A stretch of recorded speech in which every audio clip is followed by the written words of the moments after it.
7 o'clock in St. Louis. You're listening to The Morning After, presented to you by Brown and Crouppen on 101 ESPN. And Jackson decided today we're going on the TMA STL YouTube channel, and they are celebrating in the Michelob Ultra YouTube chat. Doug, it's fun to see them celebrate. Oh, yeah, it is. Because we were in the 101 ESPN chat yesterday. Oh, I see. When we were at Rawlings. All right. And now the MD 2020 says it's good to be, or is that John Scores who said it? It's good to be home in the TMA chat.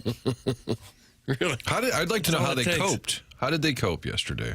John Scores, you can call in 314-974-0101. Callier and Thompson phone lines. You can also text into the program. Air Comfort Service is the sponsor of this text inbox, 314-399-9646. And, of course, you just open up the YouTube app, you type in TMA STL, and then you talk it over in that Michelob Ultra YouTube chat. I see on the Stiefel dossier we have a surprise guest, Martin. Yeah, it's been a while. It's been a while. We got to. Yeah, Doug was kind of getting pissed that we hadn't had one in a while. I've heard him. Hornet He about was it. throwing stuff before the show. People would be surprised what this guy really acts like. It'll come out in the San Diego Tribune down the road, but this guy, Doug. He's been a problem. No, it's going to be fun. I would say a relevant guest. Relevant. Yeah. But that could be twisted in a lot of ways. Relevant. Papers knows who it is. Yeah. I could like initials would be nice. I'm going Gary Pinkel. Got anything? No. Gary Pinkel. No, it's not Gary Pinkel. Barry Odom. Well, now we're going to start guessing. Okay, it was Barry Odom. Okay. Cancel it, Papers. Gosh. We're going to talk some Boilermakers. Yeah, boil up. I'm excited about this Boilermakers game this weekend. They've got somebody in the Big Ten. Probably. Washington. Who do they got? Throw Washington out there. Purdue is a really huge college. I always thought it was kind of a specialized engineering university. It's like 35,000, 40,000 people there. And that's because of Gene Katie? I think so. They love the comb over. And a lot of high school kids said, I'm going to where that comb over lives. Tim, you were there, the MAC. We love story time. Yes. Gene Katie's our guest. We're sitting at the MAC getting ready for the Final Four right across the street at the beautiful Dome. And Gene Katie is seated next to us mid-segment, which is kind of always awkward. Like, hey, have a seat there, Coach. Great to have you. Welcome to our town. Congratulations on a wonderful season, even though you guys never get to the Final Four. Thanks for joining us. And producer Joe is putting the headset on Gene Katie over the comb-over. Oh, no. Did he mess it up? You don't quite know what's going on up there with that hair. Yeah. But here's Joe, as brave as he was, putting the headset over the comb-over, and I believe he got the scowl of all scowls. He always coached with a scowl and looked mean, but I understand in person he was a really great guy. That's right. I think we had him on a couple times. He's going to join us at 9 o'clock. Is he? Boy, I kind of backed myself into this. Yes. Okay. Knew it. He was Knew it, on a Doug. bunch when Konzo got the job, because he was a big Konzo guy. Yeah. Got hair that people would die to have. Well, not really. Purdue has, in what might be the most riveting game of the Big Ten slate this week, at Northwestern. Oh, Doug. You want to do a trip to Evanston? Be a lot of scrap iron left on the field when those two Titans are done battling around. Papers, that feel like a Friday game. That feels like they could play that Monday morning. Hopefully the guest can explain that big pile of ass we all witnessed downtown last night. Maybe the Blues should have put in the E-Bug. Call for Daddy Padre from Sharon and Clayton in the Air Comfort Service text inbox. Well, he may have performed about as well as Holford did. That was really ugly. Really as ugly as it's been that I can remember for a while. Blackhawks for a haven't goaltender. scored 8 goals on the Blues since 1990, Doug. Well, I don't want to get too technical because I know you guys don't follow these sports like I do. I don't want to say things you don't understand. But the Blues need to play better at home. What? That's as simple as I can say it for you. I mean, they've been just god-awful in their first 2 home games. Why do you say that? Well, they've been outscored 13-3. That was the big tip-off. Has it affected the Vaughn Index? Because the other day you had Vaughn them at Index, 4. yeah. And Tim pointed out that's the exact amount of points they had. Well, so things have certainly changed, It's I'm sure. extremely since then. accurate, the Vaughn Index. Let's see, they've given up 17 and they've scored 12. 4 is the Vaughn Index still. So they really haven't changed. That's surprising. No, it's still a 4. Okay. But those are just 2 god-awful games at home. And it just started horribly. Yeah. Holford just throws that pass. I realize he's trying to pass the puck, sends it right up the middle just a bad giveaway, and you could just kind of feel it there. Even though they got it to 2-2, it just didn't feel And the right. second goal was very soft. Yeah, from the side From an angle. impossible angle. He just didn't have the goalpost cut off. And all of this, while they've kind of made it clear that they're going to kind of split duties in goal. Well, that may have changed their mind just a little bit. Hunchback of Vaughn Castle has just sent in an image. St. Louis, worst sports town in America. And he has a puck, a baseball, and a soccer ball. Doug, are we the worst sports town in America? Well, there's lots of towns that have no professional teams. Nice. Wouldn't that be worse? Nice. Hunchback of Vaughn Castle, action's back on you. Call in. Collier and Thompson phone lines, 314-974-0101. You'd rather be Des Moines or Wichita or Omaha? How about that? Look at that. I'm not necessarily a big St. Louis fan, like Cardinals fan. Come on, Charlie. Chuck's been ducking us. He'd be a good surprise. He'd be a drop Yes. by. He'd be a drop off, but he's always busy with that NASCAR stuff. But they're down to the round of 8, so hopefully things will wind down for Chuck here soon. Chuck, call in. NASCAR's down to a round of 8? Yeah, come on, Doug. I don't understand how it works anymore. I don't really either, but they're down to the round of 8. Denny Hamlin's in the lead. So now there's only 8 cars driving around the track? No. Papers is communicating through drops. Here's Jim Montgomery on the festivities last night. Hit the lever, please, Pale. Well, in the first period, we showed good resolve, came back twice, and then our habits just weren't consistent enough to play winning hockey. Can't give up that many odd man rushes. We can't give up that many grade A looks off the rush. I thought that our game was building the right way in Vancouver, but our execution today did not match the Hawks' execution. A little scuffle right there in front of the net, it sounds like. Right. Somebody hit the goalpost. And if you didn't see it, we understand because it started at about 9 o'clock. When did the puck officially drop? What was the time? This is something I like to bet on during the playoffs. I honestly don't know the specific number, but I would say 8:53, 54. The target was 8:52. But I don't Now, remember. publicly, it's 8:30, but the target actually was 8:52. They did about a 20-minute post game on TNT for the Red Wings and Panthers because that's what you needed. Amen. Good for Here, your facility. game 4 of the season. You think there was such a clamoring nationwide for this game to be on television that it made sense to start 2 Central Division teams that late at night? Well, why not have the second game be like the Kings and Ducks or Kraken and Sharks or something? Yeah. Why did it need to The be Flames Central? played the Mammoth last night. That could have been a good one. I think they, am tired. Well, I am tired. Jackson, you stayed up to watch it all? No. Okay. Did you watch any of it? No. Okay. What'd you Yeah, we're watch? back to where we Joe were. Missoula's Celtics play the media? I would if there was a live stream. You of it. watch The Golden Bachelor and see Freddie Freeman's nanny leave early because she wasn't feeling it. Really? Yeah. Her nanny was it? His nanny? I guess it's a woman that takes care of Freddie Freeman's kids. I'm sure he's She might be related somehow. Oh, okay. I'm sure he's excited. I was going to She say, was was on fired that up. that program. She's Yeah. using his name for clout there. She was a strong candidate, but she just wasn't feeling it. All Is that- these self-promoters are janky? Is that what you Yeah. think? Like, hey, here's my audition. I'm Freddie Freeman's nanny. Well, I'm not Great. sure that's exactly Beverages what kids. she used. That just happened to Is be. that the chyron underneath her name, Doug? Does it say? No, it did it when she was introduced. So did you watch anything at all with basketball? No, I sat down and I stared directly at the hardwood floor. Are you still mad about Saturday's 4 game? hours. Is that why? Still stewing? No stewing. I recorded Movie Boy last night. Oh, last A night. late night movie boy? I would say every other week I'd record it in the evening Is time. Gareth on the road or something? No, he works during the day. You just sit at home and chop it up old school solo. Yeah. Was it an emergency pod when you do it at No. night? No, this is scheduled. Business as usual. Yeah, Don't Tim. mind me. You guys Okay. just break it on down. Jackson watching the NBA preseason last night. The WNBA gets better ratings than the NHL in St. Louis. That's from the amateur proctologist. Doug, is that accurate? It can't possibly I'm not be looking to start accurate. any wars, man. Uh-oh. Was it accurate? I don't know. It can't Oh, I possibly thought you be were getting accurate. ready to drop some knowledge. If that is the case, it'd be interesting, but I don't have that information. I can look into it. Is what I, can wouldn't do. buy that for a second. Well, we'll see. Oh, now Jackson's going to... If that's the case, it's going to be a lot of people going to have to do some explaining.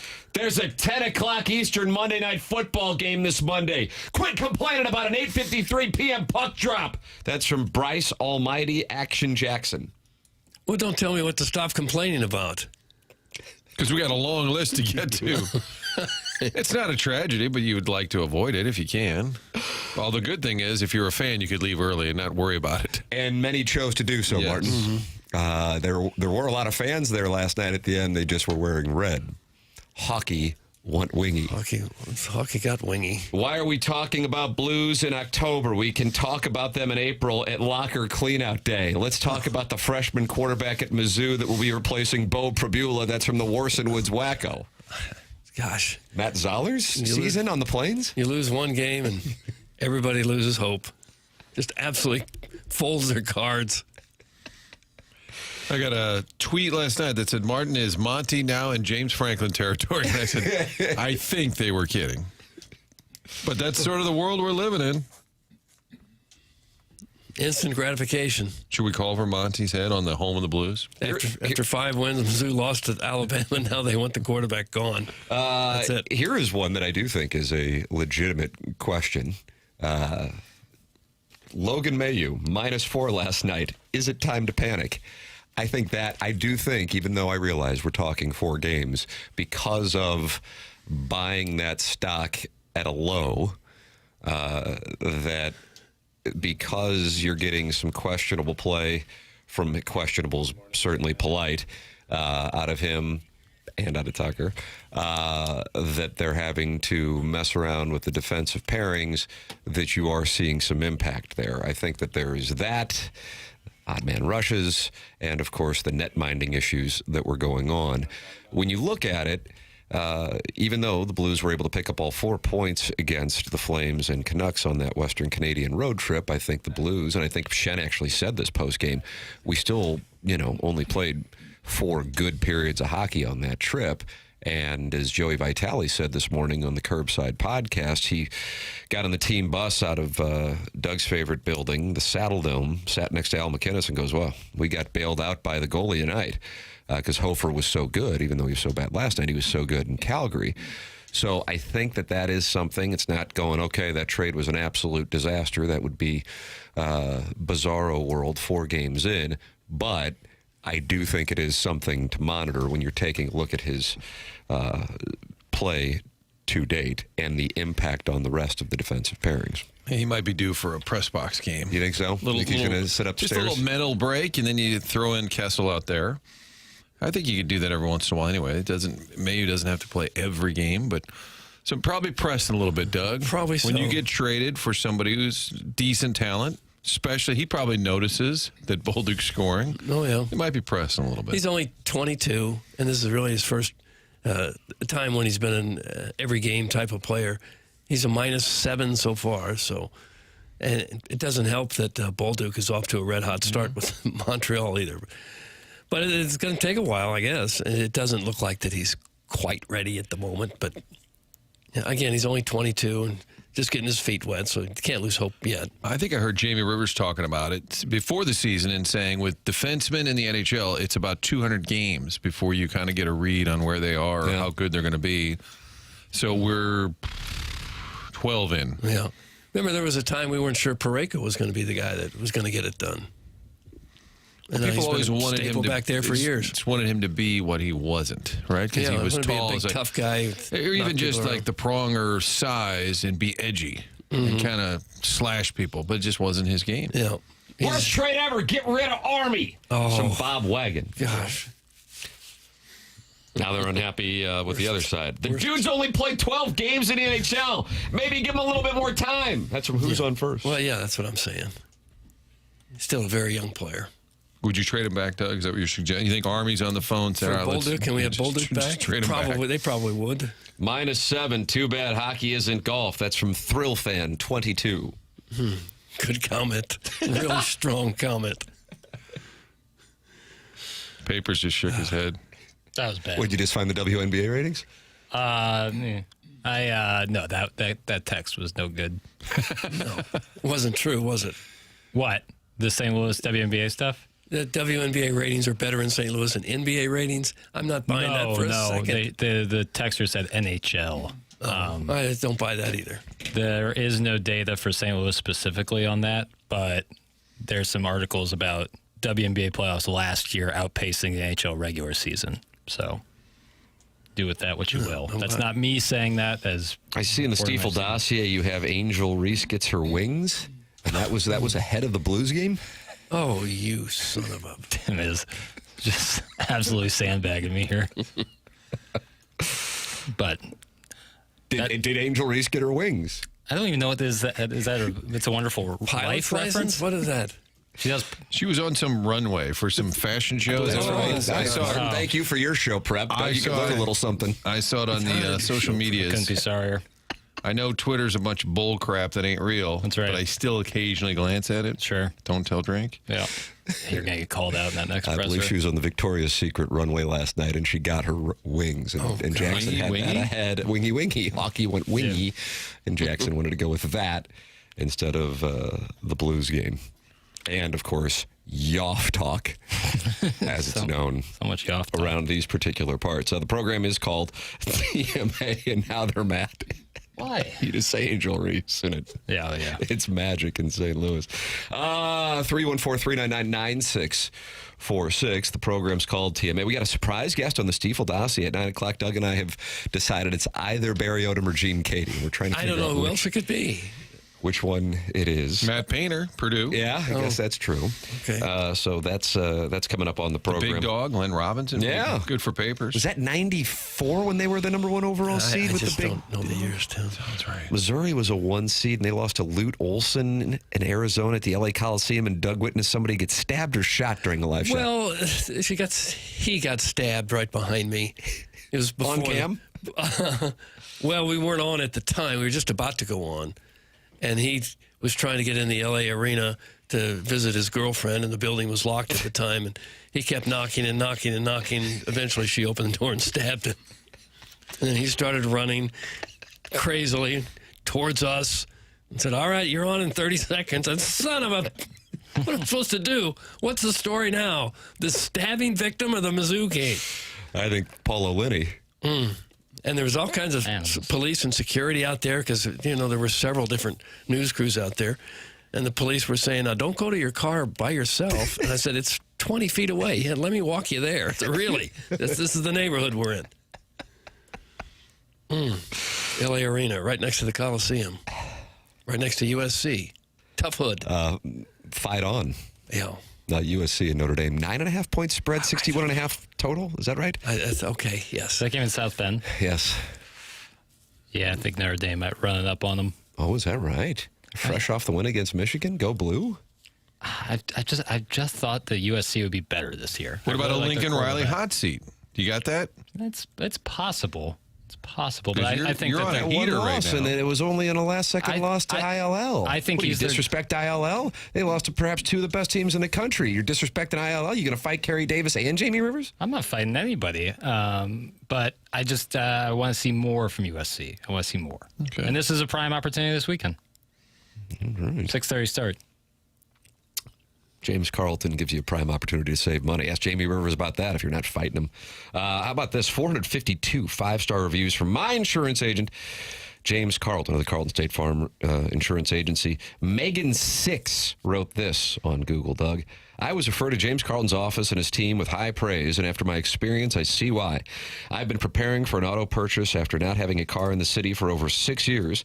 I had a lot of questions, and Mike Ross was always quick to reply. He explained everything that changed in the auto insurance world since I last had a policy like a friendly neighbor, and gave me all the information I needed to make the best decision for my situation. He was even able to get me a more competitive renter's policy as well.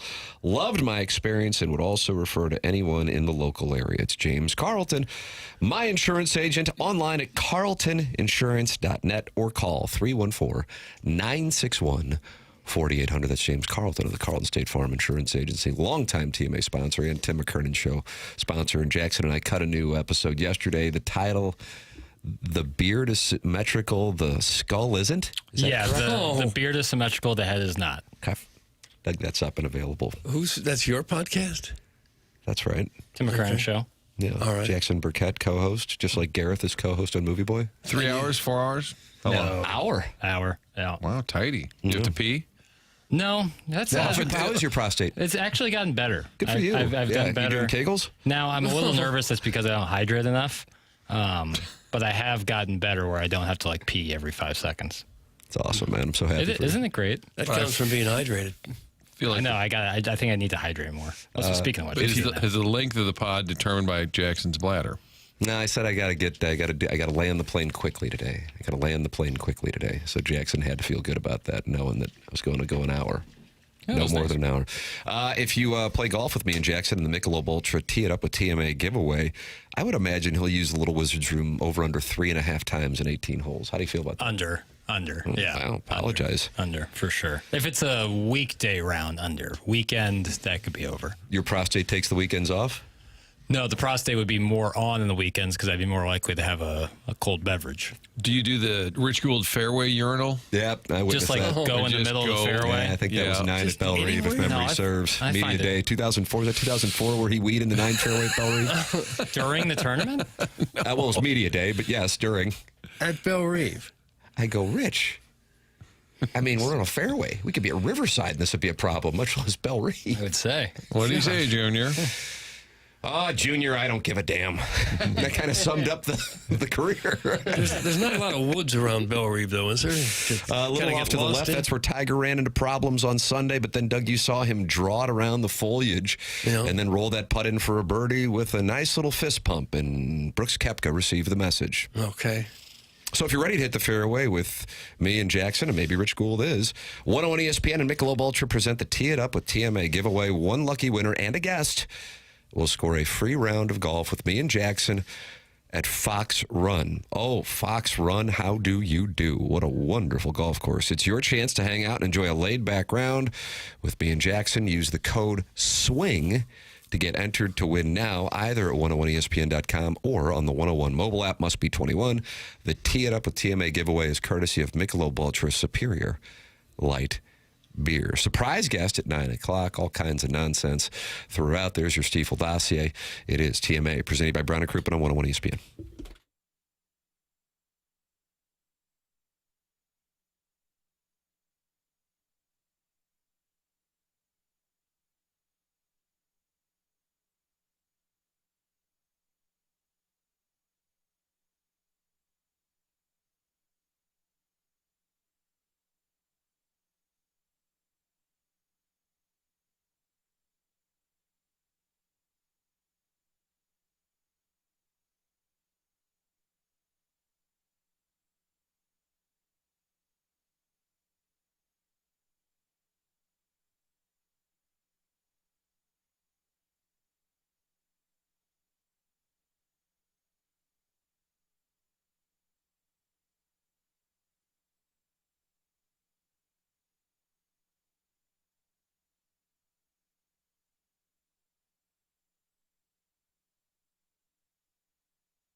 wish you the best as opening night is tonight.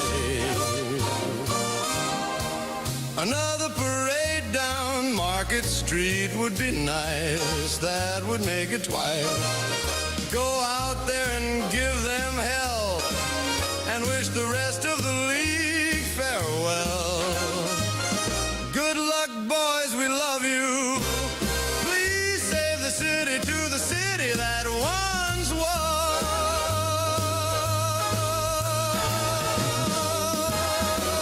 Let's go, Blue. Love the big band sound. Love that. It's TMA 101 ESPN. You can watch the program on the YouTube app. It's TMA STL. Subscribe to the YouTube channel. 6,140 friends have done so, and 166 are in there right now, talking it over like Lex Luthor, Spicy So, Don PP, AM, Jock Whore, and Sam Mother. Doug, they're all in there. Sam Mother. And they're all talking it over here on the program. So Kevin Acee of the San Diego Union Tribune was on with BK and Ferrario yesterday on the Mike Shildt situation. I was wondering, because if I'm not mistaken, Martin, when John Mozeliak was in studio with us, Doug, was that 2 weeks ago or 3 weeks ago? I think September 25th, 23rd or 25th. Okay. Not 24th. Definitely not. Okay. You asked him, I believe, about the Mike Shildt firing. Because I think it's the one that always comes up Yes. in their recent decline. Boy, when they fired Shildt, things started going backwards. And it was all because Mo and Shildt spoke back and wanted more power, and Mo couldn't handle it. That was Narrative. what many fans believed. So I wanted to actually hear what he had to say in that, and I'm sure some in the audience would like to hear it now that you have the San Diego Union Tribune story, and then we'll play some of Kevin Acee on BK and Ferrario. So here is John Mozeliak with us on Doug, either September 23rd or 25th, but definitely not the 24th. Okay. Yes. Yes. Okay. One that comes up a lot is Mike Shildt, how he left. And I don't know what all you can say, but people point to that as a shift for the organization. Yeah, obviously, I would position this as it's spilt milk in terms of what's happened. But, I mean, there were certainly reasons why we had to make that decision. And I don't feel like the public forum is still, bless you, is still the place for, which is kind of fits in with the decision on Shilty. And you know, I definitely feel like I get beat up over it. But is that when you've had to kind of eat it and there's not a lot you can say publicly? Yeah, I mean, legally, I was advised to you know, as an employer, there's only so much you can say. And so I don't want to beat around the bush. I'll just simply say, I know we had to make a decision. I believe it was the right decision. People can argue that they don't think it was, but I'm sure someday more of this will come out. I'm sure some of the people that work with me or worked under him might say some things as well. But to me, it's what's happened. How about that? Someday it will come out. Someday. 2.5 weeks later, it turned out to be someday. There it was. That's pretty revealing now, especially you think back on what we're learning. Mm-hmm. That he's kind of putting it out there. Listen, I got beat up over that, but the phrase they used a lot was, we had to do it. And legally, I was advised, so you had that. So he was asked about it. I think one of the things, we talked a little bit about it on yesterday's program with regard to how come this didn't come out when Mike Shildt had just been terminated in St. Louis, because you can go, well, the media in this town is soft. Yeah. But if you go to your primary sources, as you just heard us do, nearly 4 years after the man was terminated, and the primary source still does not want to go on the record about it, there are ramifications to defaming somebody's character that would then expose both the person who said it and the parent company of that employee. So you can't just go running around saying, well, I heard this. Mike Shildt or whomever may go, okay, no problem. Let me slap you with a slander suit right quick on defaming my character, because no one wanted to go on the record about it. And you just heard John Mozeliak nearly 4 years after the fact say, yeah, I'm just not going to go into it. Maybe at some point people will, but that's, in my mind, spilt milk. So then you have what's transpired in San Diego, and BK and Ferrario got Kevin A.C. of the San Diego Union Tribune on yesterday. Jackson, what do we have right here, ladies and gentlemen? This is Jackson Burkett. This is Kevin talking about if the Padres view the Shildt hiring as a success. It was a good run. And so, Mike leaves the Padres. He leaves the clubhouse in terms of the players. He leaves the culture of that together. Mike's a complex man. I'll tell you, it's weird that you guys would be talking about this story and I'd be talking about how he left the culture better. He did. He did a good job here. And so I don't think there's regret in that way, but just like I am positive, based on my reporting that in Cleveland, there's a little post-traumatic, in St. Louis, didn't mean to insult you. I happen to love Cleveland. I just want that to be on the record. I really do. But in St. Louis, a little post-traumatic situation with some people in the organization after working with Mike. There certainly is a little bit of that here. All right. Okay. When that story came out yesterday, I was thinking, because he had 20 Padres sources and then I think 6 former Cardinal types. I was thinking, boy, he turned this quick. I mean, this just happened, and it was a shocking departure to most that he just walks away from a team that's a playoff contender every year. And he did say in the interview he'd been working on this for 6 months, this story, that he'd been working on this story for 6 months. So he's been sourcing and talking to people because this behavior became a thing in San Diego, how he would treat some people. He even said, I was on the receiving end of it a lot in the post game. And he said these post games are televised in San Diego. And he said, I had Padres people say he treats me the same way. And he said, I don't care. And he had a great answer about the media. And he said, my rule is I don't care how players treat the media. In large because I think people at home don't care. He said, and he used Machado as an example. He said, he's a total jerk, but I enjoy covering him. He's changed the franchise. And he said, I have to go through 5 minutes of him being a jerk before I get one good answer, but I enjoy covering him. Yeah. He said, I don't care at all how the media is treated. I think that's how most fans feel. Mm-hmm. He said, unless it reflects how they also treat other people. And so he used that example that he was on the receiving end of a lot of Mike Shildt. He called it bizarre answers, even in the postgame. But he said he started hearing from more people, hey, I'm dealing with the same thing. So he worked on this for 6 months. And I'm sure at some point that's when he reached out to Cardinals types to kind of see what they had experienced. But I think it's also unique. You don't hear anything about the players. It's always coaches and staff. So when you say staff, you think of a baseball team. You got the training staff, you have the equipment staff, you have the clubhouse people, you have the video people, and then all the coaches as well. And that was my understanding, not in the immediate, when Shildt was fired, I was shocked. I didn't know what the hell happened. And you start hearing stuff about how he treated people and how people wanted to quit. Maybe they were going to even file a lawsuit.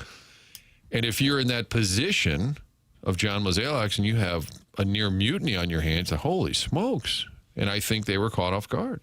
Now, I've had other people say to me that used to work for the Cardinals that while Mo is largely getting credit now for eating it, some people said, well, maybe he should have done something sooner. So I don't know what he knew. I also would be curious. I mean, he's with the organization for a number of years.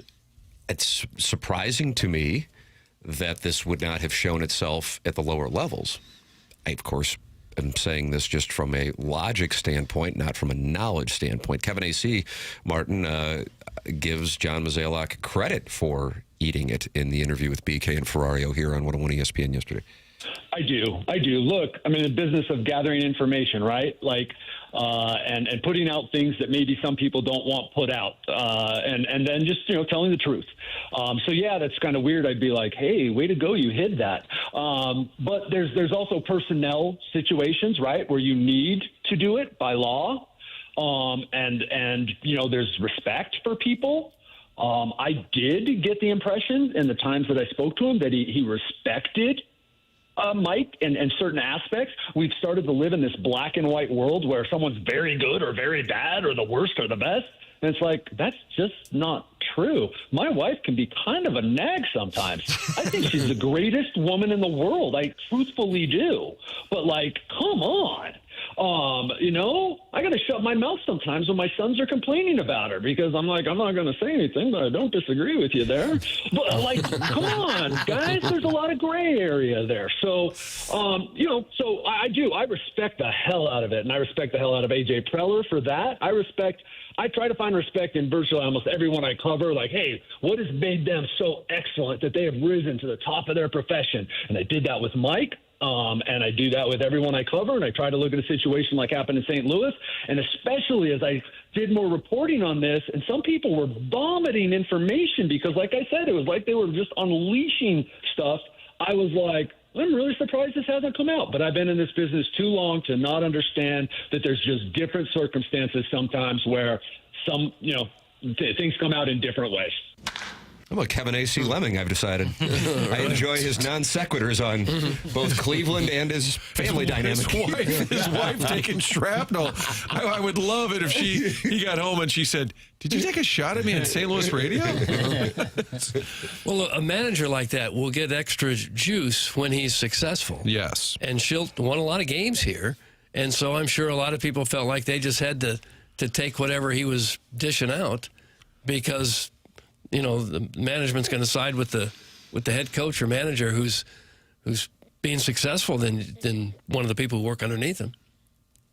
He seems to be the master of detail. I think even when they promoted him to be on Matheny's staff, I think Mozeliak said, the trains always run on time. Like in Memphis, he ran a tight ship, and he knows what he's doing. He loved talking about George Kissel and Tony La Russa. And I think both things could be true. He's a great manager, but there seems to be some issues with how he treated people, not just here, but also there. I'm asking this, and this is the text is directed specifically at you, Martin, but I do think that this is something that Cardinal fans are wondering in general, and I think it's good to have a conversation about it. The text says, if Martin knew this stuff off the record, but I would edit the text to say, if others covering the team knew this stuff off the record. But if Martin knew this stuff off the record, why didn't he refute things when people would criticize Mozeliak on the show? I will speak firsthand for myself, and then Martin, I'd be curious what you would say to that. My sense was, and that's why I asked Mozeliak both at spring training and then when he was sitting here, but during a commercial break, because I didn't feel like it would be the right thing to ask on the air. But he was comfortable answering it, so that's why I tell this story.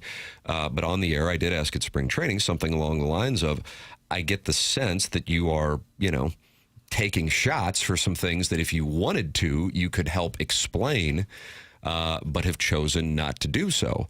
And that comes from having some semblance of awareness of a variety of different elements of the organization. I mean, again, when it's all said and done, the owner of the business decides what the business, and I've kind of been confused by that. Like, I know Demoff was, and I'm not like saying that Kevin Demoff's a great guy. I'm just saying Kevin Demoff was the spokesperson. Kevin Demoff didn't get to make decisions. He worked for Stan Kroenke. John Mozeliak doesn't get to just run roughshod. He's got a boss who owns the franchise that, he could have said or leaked. That would really be the thing that I was getting at. Leaked things that could have helped explain it.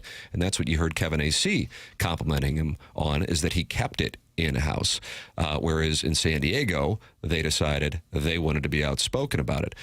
How would you answer that question for Cardinal fans who are wondering how it took this to happen for it to get out? I think I always defended Mozeliak and the Cardinals by saying there's more to this story. I didn't know what legally I could say. I heard a lot of stories. And I will tell you, in that first year, after the stunning decision, when people were like, oh, my God, they fired Mike Shildt. What?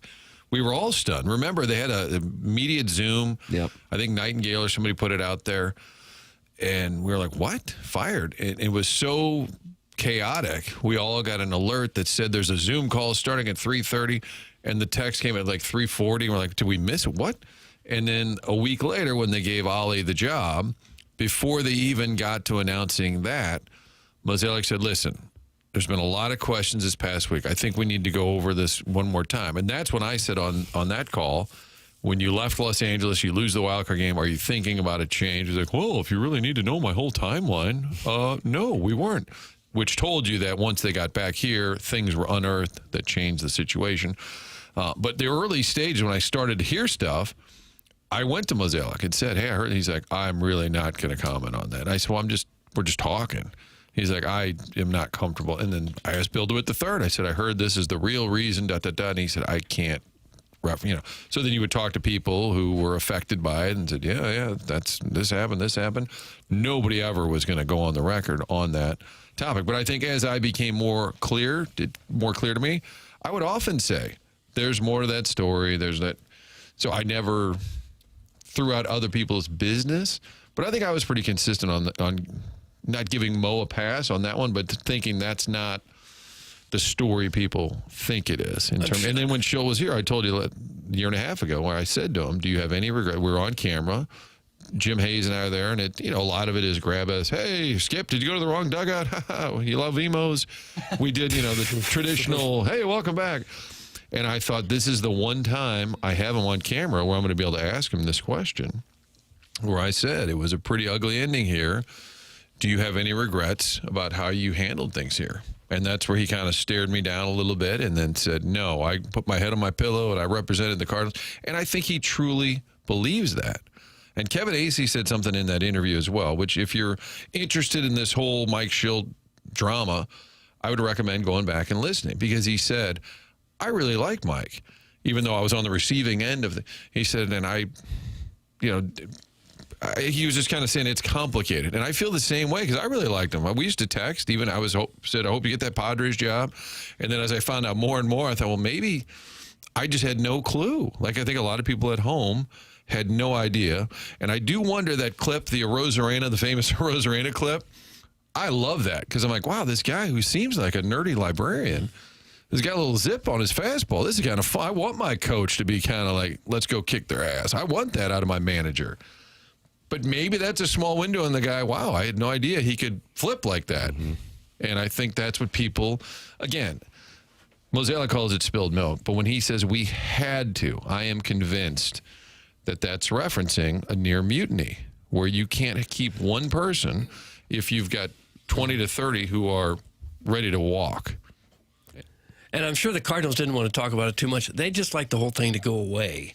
I mean, this wasn't Red Schoenings or Tony La Russa or Whitey Herzog who'd won him a World Series, or an ex-great player. This was a manager that they thought was replaceable, I'm sure. And they probably just are tired of talking about it and want the whole thing to go away. That'd be my estimation from their point of view. But observing this, and obviously we've been doing the show for a while, John Mozeliak's approval rating in St. Louis was already in a decline. 16, 17, 18, it probably started because of who they lost to in the NLDS in 2015 after a 100-win season. And then 16, 17, and 18 were blah years. Then Shildt comes in, and they get some things going in the second half of 18 after firing Matheny.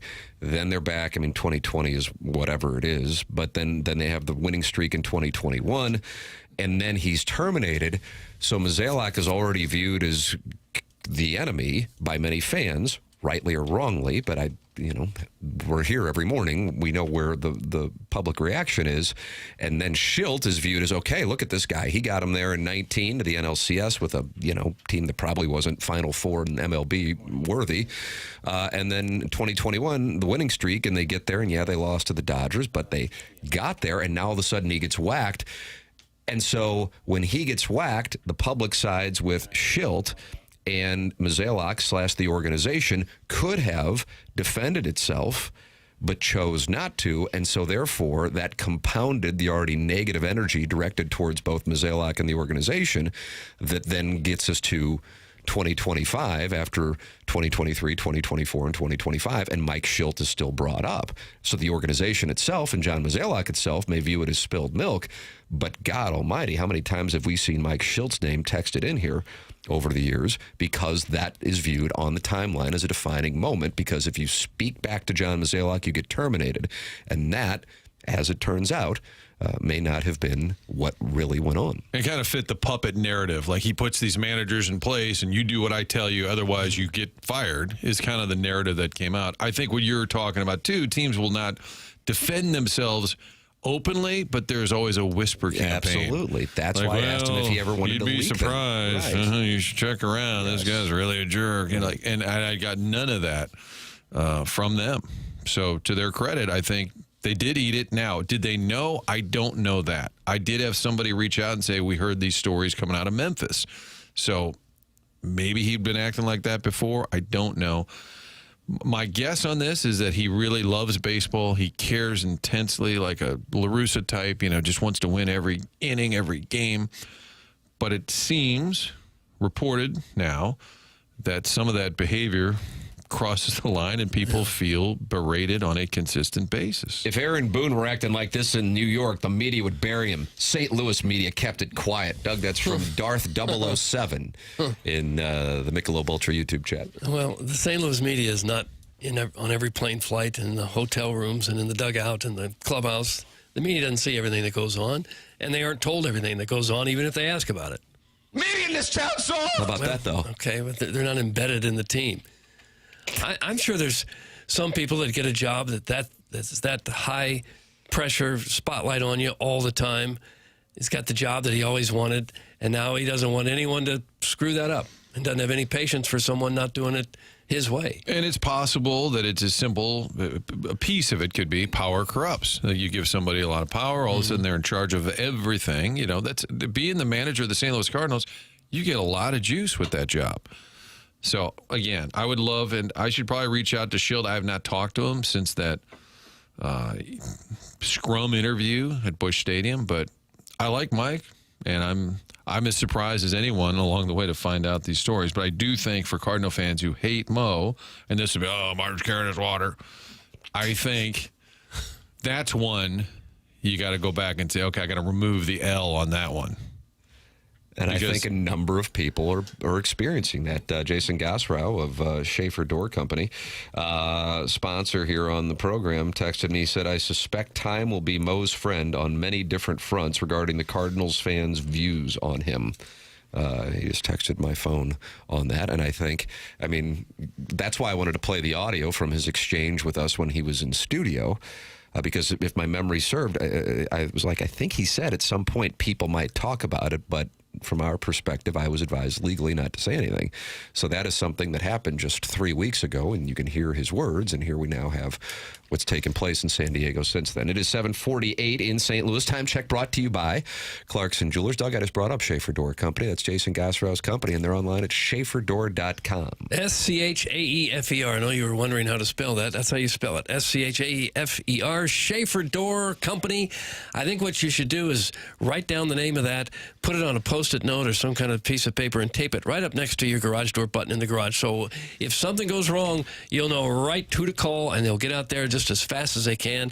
That's been their reputation for years. In fact, they have a special Monday morning standby service, extra people ready to go to repair those doors that break over the weekend. They service all kinds of garage doors for service and new installs with LiftMaster. LiftMaster garage door openers are strong, quiet, and versatile. Or if you run a business or have a warehouse with those big, tall doors, Schaefer's experienced in those types of jobs as well. They're big enough to get any kind of job done, small enough that so you talk to a real person anytime you call and have an issue. The business has multiple family members that have been working there for many, many years. Longtime family-owned St. Louis business.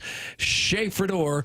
Schaeferdoor.com is the website. The phone number is 636-782-3608. Schaefer Door is a LiftMaster partner. The crap being thrown at media is baffling to me. You cannot share off-the-record items without losing trust and interviews. That's from the Lunatic. I understand that thought process, and there is certainly that's accurate. Specific to this situation, however, unless I'm wrong, because Martin, truly, I mean, this was something you said to me in a commercial break last year, and I honestly had never heard it. But again, I'm not down there like I was back when I was doing television. I don't know how many people knew about it, like truly knew about it. I think what I'm attempting to communicate with the audience, and maybe I'm doing a poor job of it, is this wasn't something that people knew about and were covering up as far as in the media, I believe. Now, I could be wrong on that, but I think that is the perception, and I don't think that is the case. Yeah, and I would say the specifics of it along the way. I would hear stuff, but I would ask people, "Hey, what?" And people largely were like, "Oh, yeah, you wouldn't believe it." But wouldn't get specific. Nobody wanted to get overly specific. I did hear from a couple people yesterday who said, "Oh, well, this happened, this happened." I said, "Okay." It feels like now people are more comfortable saying it. I can tell you over the last couple of years, whenever I would say, "Yeah, hey, Shildt," they'd say, "Yeah, it's happening again in San Diego. Same thing's happening." But nobody really wanted to get overly specific with what their experience was. So credit to Kevin Acee, 20 Padres sources. Again, if you want to hear the whole interview, it's interesting because he makes fun of his wife being a nag. In Cleveland. Accidentally calls St. Louis Cleveland, which I think from a guy in San Diego, it's kind of like over there, in which duly noted. It's a really and kudos to BK and Ferraro because it was really an interesting listen. John Heyman is reporting that a couple of coaches on the San Diego staff almost came to blows with the manager after the coach felt that Shildt had insulted him. Yeah, it's John Heyman reporting. Yeah, and I think the coaching staff here was fed up, frustrated, etc. at the time with Mike Shildt. But it's interesting. It was never player driven. It was always coaches and staff. But I think he would tell you, it seemed like the interview, the quotes maybe to Kevin Acee, he feels he's just demanding, people's best. Mm-hmm. I don't know if he sees what obviously a lot of other people, the way they see it. I 100% agree with the lunatic. Whiny babies want all the tea. Sometimes you don't get it. Maybe you're the one who's soft. That's Sharon in Clayton, and she is... The whiny babies want the tea? Jackson, you want to... Tea is like gossip. Is it really? Mm-hmm. Okay. Yeah. Spilling the tea would be telling. I thought it was spilling the beans.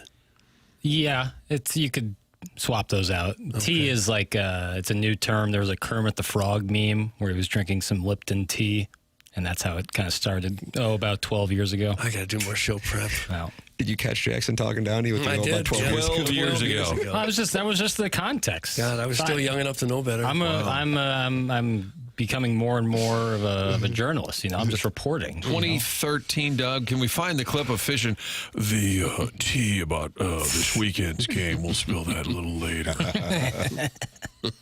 You can defend it all you want, but for nothing about it to get out.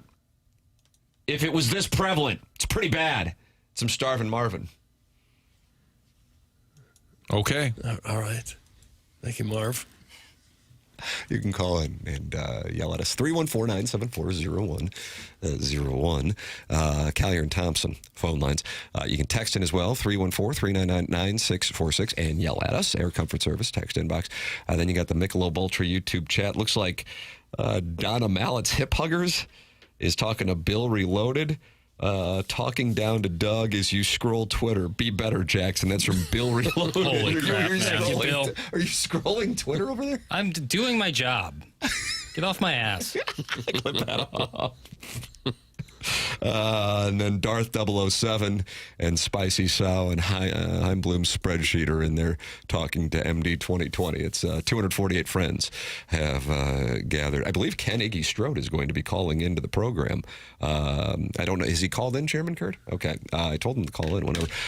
So Iggy is going to be on the program. That is not the surprise guest. I'm surprised that Iggy's going to be on. I didn't know that. Yeah, well, I mean, he's a friend of the program. He's in the Michelob Ultra YouTube was chat. Was it the Dotem where he was a guest of the show? Well, he's got something going on with the Megan Meyer Foundation, and we were texting, and I said, well, why don't you just call in? So I think he's going to call If I've got time, buddy, I'll call you. Then we got Doug, either Gene Katie or Barry Odom. And we've narrowed it down to those two. But Martin kind of threw out Matt Painter. Mm-hmm. Something Purdue related at 9 o'clock with the surprise gas design, air heating, and cooling email today, the morning after at InsideSTL.com. The program's called TMA. It's presented by Brown and Crouppen on 101 ESPN.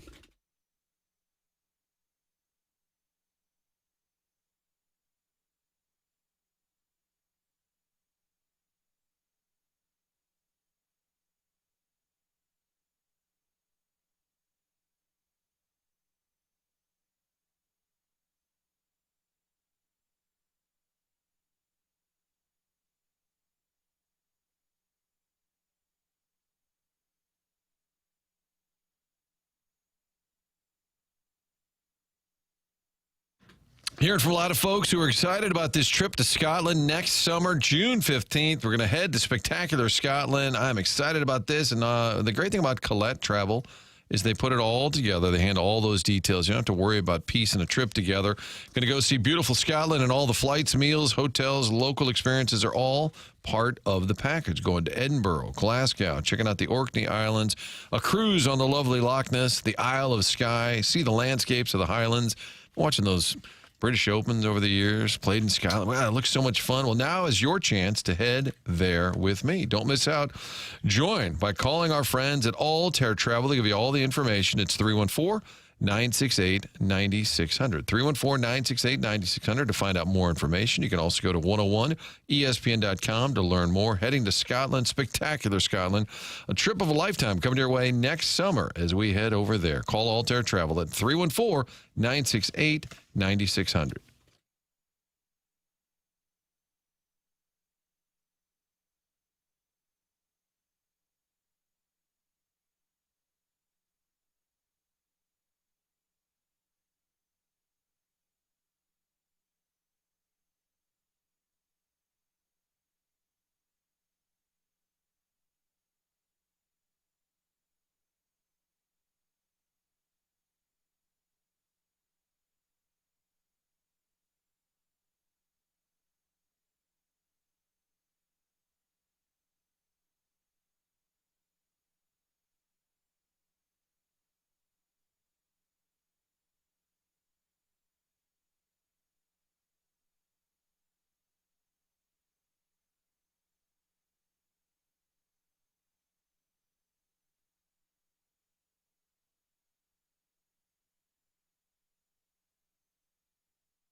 This is Jackson with a Sports Center update, driven by Johnny Londoff Chevrolet and Johnny Londoff Autoplex. The Blues lose last night to the Chicago Blackhawks. Final score 8-3. Off day today and tomorrow for the Note.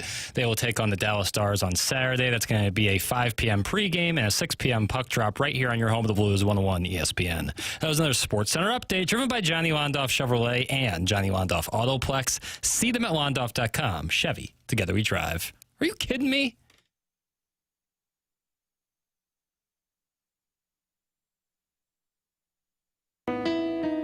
It's Halloween, it's time to scare the pants off your friends. It's Halloween, it's time to collect strangers' candy. It's Halloween, it's time to do some pumpkin carving. What are you going to be for Halloween?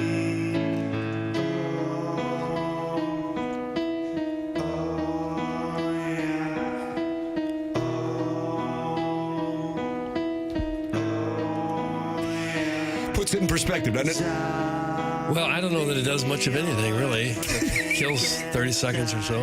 It's TMA 101 ESPN. The 8 o'clock hour is presented to you by Fisher Window and Door Store.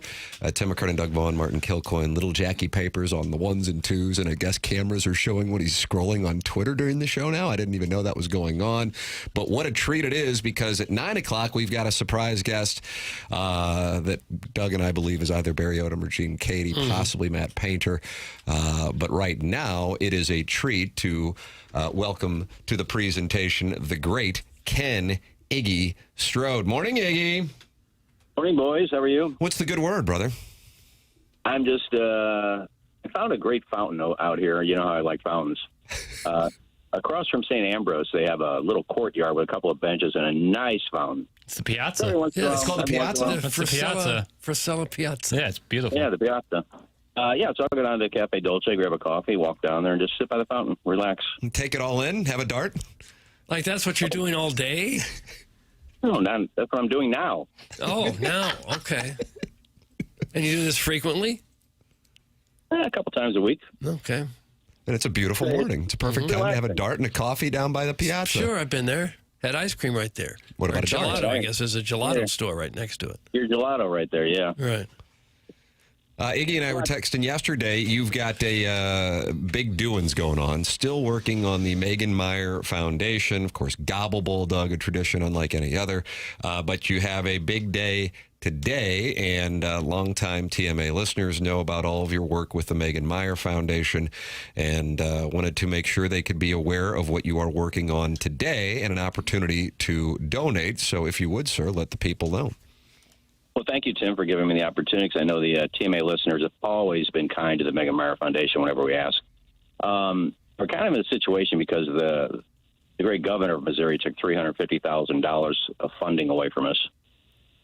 So we're trying to come up with ways to raise more money to take care of that. But tomorrow is Megan Meyer Day. It's Megan's Day tomorrow. And in association with that, we're having a 24-hour one connection at a time campaign. Starts today at 2 o'clock, and it'll go to tomorrow at 2 o'clock. And the great thing, we have 4 great sponsors, so any that have agreed to match any amount. So anybody who donates, if you donate $25, it'll go up as a $100 donation. Nice. So if you donate $100, it goes up to $400. So we're going to do that for 24 hours. So don't be surprised and don't be mad, because I don't mind for Gobble Bowl. I don't mind asking for raffle items and auction items and things like that. I feel weird asking for money, but I know I have to do it. But I feel kind of weird asking people for, hey, you want to donate? Prizes are different. Money's a little different. I feel a little weird, but today I'll sit here at 2 o'clock and I will send out about 250 texts. Not a group text, because I know I hate group text. It'll be one text at a time to friends that I know and ask them to donate. So if you guys get text today, either just delete it or do what you can. But starting today at 2 o'clock, I'll be doing that. And my team, all the board members we get into teams. And just to kind of say who's got bragging rights, who raised the most money. So if you want to donate, and this is not misspelled, because I actually sent an email yesterday when I got this link. I said, you guys misspelled charity. No, that's the name of the company. It's charity, CHARIDY, MMF25. MMF. And it's charity, Doug, not charity. That's why Iggy's talking about this with a D. Yeah, I did hear that. Yeah, and I'm a terrible speller, but I saw that and I sent an email back. I said, I think we misspelled charity. And no, that's the name of the website is charity, CHARIDY.com/MMF25/404. 404 is the name of my team. So if you use that link, it will go toward our team total. So once again, charity, CHARIDY.com/MMF25/404. And the MMF is for Megan Meyer Foundation, not male, female. Yeah, the more popular. Clarifying that. Okay. All right. Yeah, Doug got a responsibility Right, to follow up. yeah, on this show, yes. A lot easier than typing out .com/Megan Meyer Foundation, Doug. So we just abbreviate it. I see. I think it Makes was sense the to right me. call. Now I think you're making a good case though on the misspelling of charity. CHARID. D is in Doug. Right. Why? He is in Doug. Why? How about that? Doug. Doug, then MMF. I'm the only one on the board that would think MMF stand for something else. Didn't you guys just do the brick and mortar, like the ribbon cutting? We did a few weeks ago. What a great turnout, too. And that's where a lot of these donations have come from, especially when we make a Gobble Bowl. We got to build our own little center. We have our old building was kind of old and, a couple of offices and no place for, that we started our counseling center. We had no place for counselors to meet people. So we just we bought this building in St. Charles and refurbished everything, and now there's rooms for the kids to go out and play and to relax and a great atmosphere. And we got 3 or 4 different offices for counselors to come in. We pay for all the counselors. They don't pay for anything. We pay the counselors. So, it's a great little place and a lot of media attention, a lot of donors and people came to see the building. And, it was a fun day. Even Louis came out. Louis from the Blues came out. Oh, really? Wow. Yeah. And there might be some people who aren't sure exactly what the Megan Meyer Foundation does. Can you give us a quick refresher on that? Yeah, Doug. Megan took her own life after being bullied on MySpace and at school. And as it turns out, the person who befriended her on MySpace and became her friend and then turned on her and said, nobody likes you, you're a terrible person, why don't you kill yourself? It ended up being a lady who lived down the street pretending to be a little boy who didn't like the family. So Tina started the foundation to bring awareness to bullying and childhood suicide and teenage suicide. And I've been on the board for over 16 years. The foundation started 17 years ago. So, yeah, it's Tina's saving a lot of lives, and she is a tremendous person, has to relive that day every day. She goes out and speaks, and so we do what we can. And today is a day that we're just going to spend 24 hours honoring Megan Meyer Day and hopefully raise some money. Good for you, Iggs. I know I might pick on you a little bit here and there, but good for you. God bless you for making this part of your life's work. Oh, Martin, you can pick on me. Everybody picks on me, and I pick back. I'm called a bully. So, it's people say to me, how can you you get a little banty at times, Iggs? Bully people. I say, no. You get a little worked up. You can get banty and not be bullied. Doug, think about that. You can get banty, but not be bullied. Think about it. Yeah, I'm not mean-spirited to people and tell them to do things. I just, call them an idiot. But well, it's a kinder, gentler world we're living in. Doug, just call him an idiot sometimes. Be done with it. I'm a kinder, gentler bullier. What is the website one more time, Iggy? Charity, CHARIDY, D with a Doug, as in Doug, not charity, CHARIDY.com/MMF25/404. And everything you donate goes to us. We don't have any expenses to take out. So, and again, somebody may be kind to donate $1,000. Guess what? You just donated $4,000. There you go. How about that? And your name will go up on our big board that we keep track of for the next 24 hours. And give a big donation, times that by 4, you may be on the top of the leaderboard. It's I'm up on the website right now. It is charity with a D as in Doug.com/MMF25/404. 404 is Iggy's team, as today is Megan Meyer Day, and a chance to support a charity that has been close to the show for a number of years, just like Iggy. And we will always love the great Ken Iggy Strode. Iggy, wonderful to hear you on the program. Thanks for calling in, brother, and thank you for all the work that you continue to do with the Megan Meyer Foundation. Well, that's nice of you to say, Tim. And don't forget Gobble Bowl, November 22nd. Everybody come out and hang out. And one more thing I will promote that we've never done before. And somebody asked me this the other day. Said, how come, or a few weeks ago, how come you don't have any sponsors for Gobble Bowl? I said, it's a good question. I don't know why.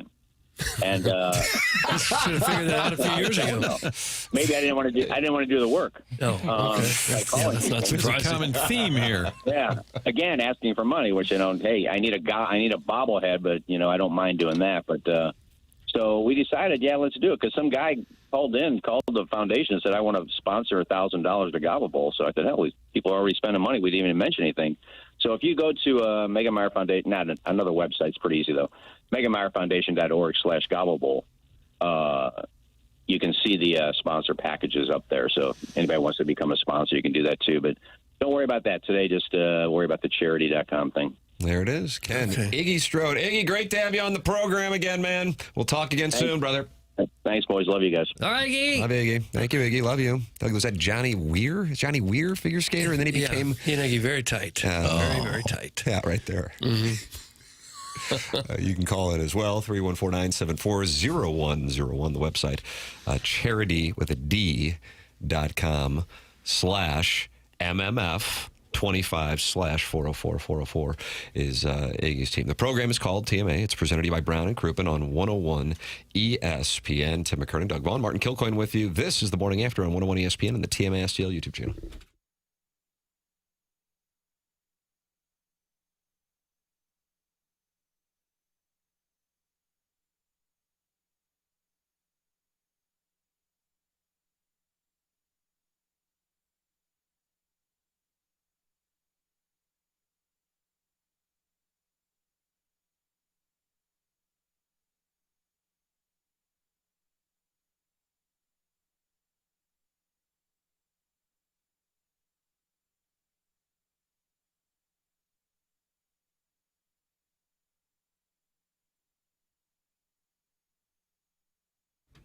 A wonderful opportunity here for TMA listeners to make some money. Here we go with the Psychiatric Care and Research Center. With 40-plus years in practice and 20-plus years conducting clinical research trials, Dr. John Canale completed his psychiatric residency at Washington University, where he also served as chief resident, and he is conducting a clinical study here for St. Louisans. PCRC is seeking volunteers ages 18 and older for upcoming clinical research trials. The current studies include anxiety disorder, depression, bipolar depression, and obsessive-compulsive disorder. Compensation will be provided for both your travel and for your time, and your travel is to O'Fallon, Missouri. That is where it is taking place. If you are interested, you have two options. You can call 636-244-3593. That's 636-244-3593.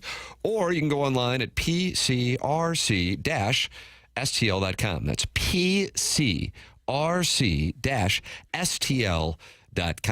It's the Psychiatric Care and Research Center conducting a clinical research trial. If you are interested, pcrc-stl.com.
the world don't. Oh, Doug.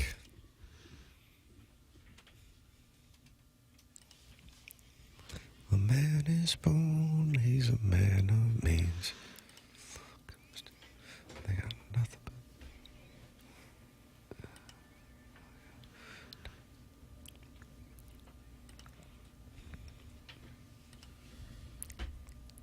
Greatest television show of all time? I don't think so. No. Okay. It was fine. It's fine little comedy. It was the greatest of all time. I don't think so. I don't know what it would be. Webster? No. Same genre. All in the Family was a great one. MASH was great. I just don't think different story. Half the cast wound up behind bars, didn't they? Well, that's not a factor, Doug. Thank you, Martin. Still good television. Okay. Important television. Well, I don't know how important it would have been. But if you like it, if that was your thing, fine. You go ahead and watch it. Okay. And why do we play that? Do I need an excuse to play? No, For you, fight back. Jeez. So fancy over there. I thought maybe it was somebody's birthday. It's Angela Lansbury's birthday. Exactly. She That's She was one of the different maids. It was Mrs. Garrett and then Angela Lansbury. That's just a little fact for you. She's no longer with us. She right? died. Yeah, I thought so. Martin, watch this. Murder. She wrote. That's the best. Doug, the Blues had a rough one last night. Jeremy Rutherford didn't really pull any punches, even though it's 4 games in. That JR, not messing around. How about this? What do you say? Forget for a moment that those still left at Enterprise Center late Wednesday night were standing on their feet cheering when the Chicago Blackhawks scored. Forget for a moment about the Let's Go Hawks chant echoing throughout the building. There will be games when you fall to your rivals, even get shellacked. And Wednesday was one of them for the St. Louis Blues. The Blackhawks put up an 8 spot on the Blues, an 8-3 thumping. But let's forget about this embarrassing loss and ask an honest question that encompasses all 4 games the Blues have played so far this season. What is wrong with this defense? And while we don't need to make the disclaimer every time, we will make it this time. The defense includes everyone in all strengths. The Blues are giving up 4.25 goals per 60 minutes, which is the 5th most in the NHL. And they have surrendered 4.28 per 60 at 5-on-5, which is the 2nd most in the league. Furthermore, they've given up 12.54 high danger chances against 60, which is the 8th most in the league, and 2.75 high danger goals against in 60, which is the 2nd most in the league. It's a roster chock full of veterans up front and on the back end, and has a goaltending tandem that's believed to be one of the best in the league, and yet you'd never know it with the Blackhawks, who had scored a total of 10 goals in their first 4 games of the season coming into town and putting up 8. Jeremy Rutherford in The Athletic this morning, and he gets more into detail as the column goes on. That is what we call recommended reading. Right.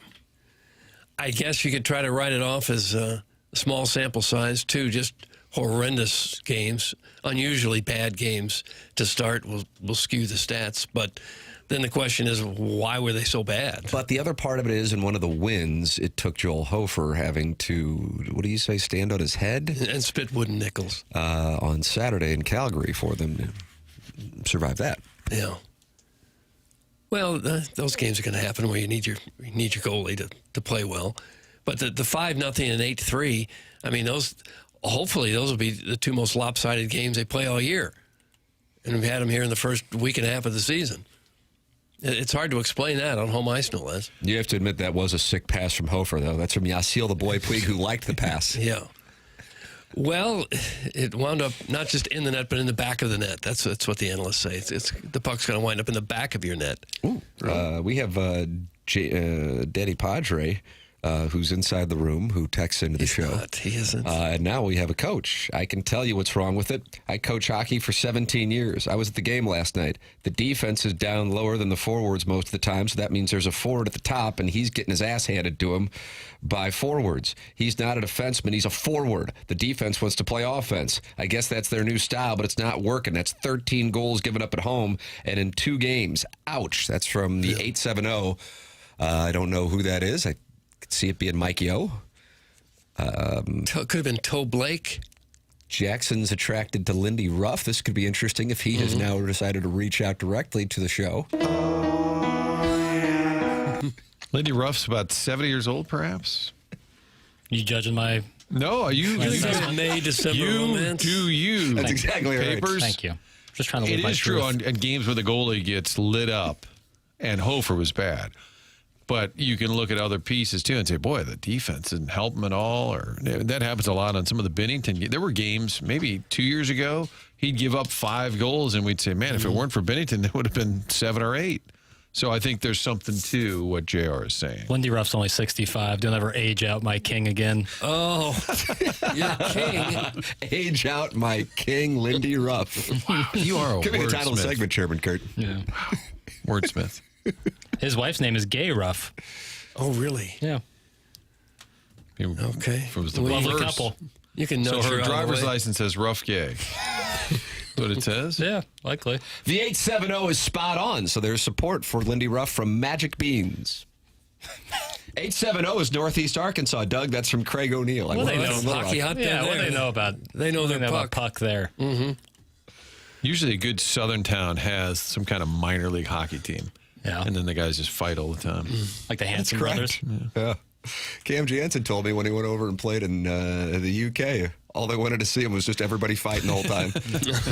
Timmy, dude, I can only handle so much of it. It's every night. It's like 10 brawls a game, dude. How does Cam not swear on the air? Because if Why you, not swear on the air? These are two fascinating questions. I don't Yeah, have the but answer to. his use of salty language way extends past what you and I do. Every other, and if you've heard the Cam and Strick podcast, every other word starts with F.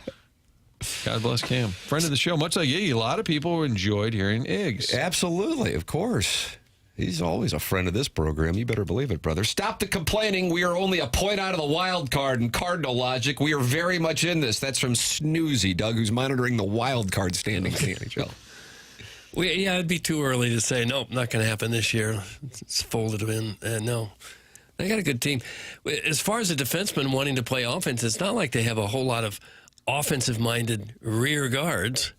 I guess Parayko, maybe. He's a good offensive weapon.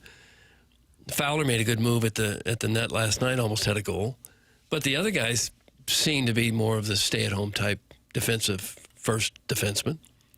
Chicago scored 3 quick goals after Kyrou bricked another wide-open net. That's from Ricky Clemens, ATV dealer, and Jordan Kyrou taking heat. Okay, everyone's taking heat now. Well, when you lose that bad, there's a lot of heat to go around, I suppose. But we'll get this thing turned around, and we will play good hockey under Kurt Warner. I think they'll be fine, Doug. Is that what you're saying? I think they'll be fine. I have to tell you, and I was... You disagree? No, not at all. I'm still super high on the team, but this has been a little odd. I will say that. I mean, again, you're talking about, is my math correct, 1/20th of the season, 1 point, 4 out of 82. Are they playing 84 next year? Is that what it is? For some reason, you really need those extra 2 games. But it is a little disconcerting. Yeah, if you'd lost 2 home games, but it was 3-2, 4-3, like whatever, it happens. But you're right, the way they've lost these 2 home games, and 13-3. The win on Saturday, and hey, I mean, I was down in Columbia watching the Missouri game, but went back to watch it. Joel Hofer was out of control good in that game against Calgary. So that speaks to the numbers that JR presents regarding the scoring opportunities that their opponents have had. I mean, some really, Doug, do you call them glorious scoring opportunities? Yeah, absolutely glorious. And that's gotta change. So you get a couple days off, and then you get the Dallas Stars. So you will immediately be put to the test. It's a home game, no flight out to Alberta, right back at it. And I will be anxious to see their response. Again, 5th game of the season. But if, and you're going up against a great team, if you see some kind of carryover, that would be concerning. Vitali, who will be with us on Friday, brought to you by Schaefer Door Company, was saying sometimes you just rather get blown out, as weird as it might sound, because then you can focus on what went wrong, correct it, as opposed to if you play a game and you lose a close game, you might think, okay, everything was all right. A game like this, and I mean, being outscored 13-3 at home forces you to really look at it and commit to making sure that you correct it. So, for example, what was the big complaint after the loss to the Wild? The boys didn't go to the net. What did they do in Calgary and Vancouver, Doug? They went to the net, and they got some goals. And do you call them the dirty areas or the greasy areas? Greasy areas, dirty areas, yeah, whatever. So let's see what we see on Saturday. And again, it's not like they're going up against the Sabres. They're going up against the Stars. Let's see what happens. I will be anxious to see. Because, again, early in the season, but like you said, Martin, this is a little concerning with the way it's gone down. The JR Fun with Math. 2 home games for the Blues. They've given up 13 goals on just 50 shots. The Wild scored 5 goals on 21 shots. Blackhawks scored 8 goals. That's just hard to... 8 goals on 29 shots. Bennington giving up 6 out of 28 shots. Hofer 7 out of 22. That's some really, really bad. And we hear often percentages. how much they love their goaltenders and think they're one of the top 10. But he even said it, Monty said it post post-game, too. I think they still feel good about those two, but that's a bad look in those 2 games. Doug, I'm going to call Saturday a litmus test. Are you really? Yeah. Okay. I like the Stars are coming in. Well, I'm planning to be at the game, so I might you're take a going. piece of Oh, it's all chalk right. and do some X's and O's work Doug will with the be club. there. Are you signing? Or? So you're not going to watch Missouri and Auburn? I'm probably on my phone. Okay. Is that okay? You do whatever you like. Okay. Seems like Jackson's a little pissed, though. I know. No. Pro-liberty. Wouldn't you rather go to a Blues game than watch Mizzou and Auburn on TV? Is that a real question? Oh, is that a clown question, Oh, bro? man. I think people know where I stand on it. I think the majority of people, that's actually a good question. I think the majority would want to go to a live sporting event. Blues games are great in person unless they give up 13 goals in 2 games. Let me put it to you this way. This is how I would answer the question. And Doug's trying to get me to run for office in the midterms, and I'm not. You refuse. 2028. So I don't care how popular this will be. If the Missouri football game, which I realize is not possible, or a Blues playoff game at the same time, and I'm watching Missouri football regular season or going to a Blues playoff game, I'm going to a Blues playoff game. 5th game of the season, I'm watching the Missouri football game. If that's popular, wonderful. If it's not, I will take some time away. Doug, I know you were going to take some time away. Martin, you're going to take some time away. There's not going to be anybody here left. Jackson. Sorry, Tim, I don't have the copy in front of me. The Plowhawk will come in. No, that's where I am on that. Yeah, I mean, the Mizzou game has way 12. more significance, for sure. But you can watch it on your phone. Yeah, you can do both, Doug. Yeah. Both. Well, if you got YouTube TV, well, I guess with the hockey you can't do Yeah, it that. wouldn't though. work. Wouldn't work. Yeah, you can't multi-view that one. Yeah. Well, sounds like I'm a little down on Jackson's- that multi-view. Uh-oh. You doing a live read? Well, I just think it's small. It's really small, Yeah. you know? But I do like how you can now build out your own custom. You can build out your own custom multi-view. I like that For big the time. Ryder Cup, that was huge because you could have Ryder Cup and then like 2 college football games. So that was great. But it's much small. I just need a bigger television, I guess. Take my call. That's from ADM2223. Chairman Kurt, is somebody on hold? Let me see. I got to 2 see the people. text because sometimes Chairman Kurt. So it's 2025, and we're at a great radio station, and Tim finds out who's on the phone lines via a text to your personal phone. That's correct. Okay. And most of the time I'm not looking at my phone. It's actually over here to my left. And I see that Chairman Kurt has texted me. Big Al is on hold, as is Shrewsbury Seminary student Doug. It's a Sadie Hawkins. Who do you want on the Callier and Thompson phone lines? I feel like Big Al's a Hall of Famer, so we should go with him first. That's saying Shrewsbury Seminary student is not, though, just so you know. Well, he needs to retire for 5 years. Okay. Big Al, good morning. You are on 101 ESPN with Doug Vaughn. Sorry, Shrewsy, I just clipped your bushes. You want answers? I got answers. An old goaler. I was a goaler, wasn't I, Doug? I was a pillow stacker. I got a surgery last Tuesday because of it, because I was bending over too much getting a puck out of my net. How you guys doing? Oh, we're doing fine. How'd the surgery go, okay? Good, yeah, good. It was a mild procedure. Wasn't a damn thing mild about it, but that's a whole nother story. But here's a story. They're doing more flyovers than my F-15s that I used to build at Boeing. Nobody's hitting anybody. What do we got? Stop on the back? Are we taking on one of our leaders' reputation, Krywoo? He skates around like he's in the ice volleys. Yeah, he's put up a couple helpers. Who cares? We pay you to shoot the puck and score the goals. And the rest of you all hit somebody because they're flying in like my F-15s on a bombing run through Palestine. God love those poor people, And it's just wrong. You got to hit people. You got to slow them down. You got to put some fear in people.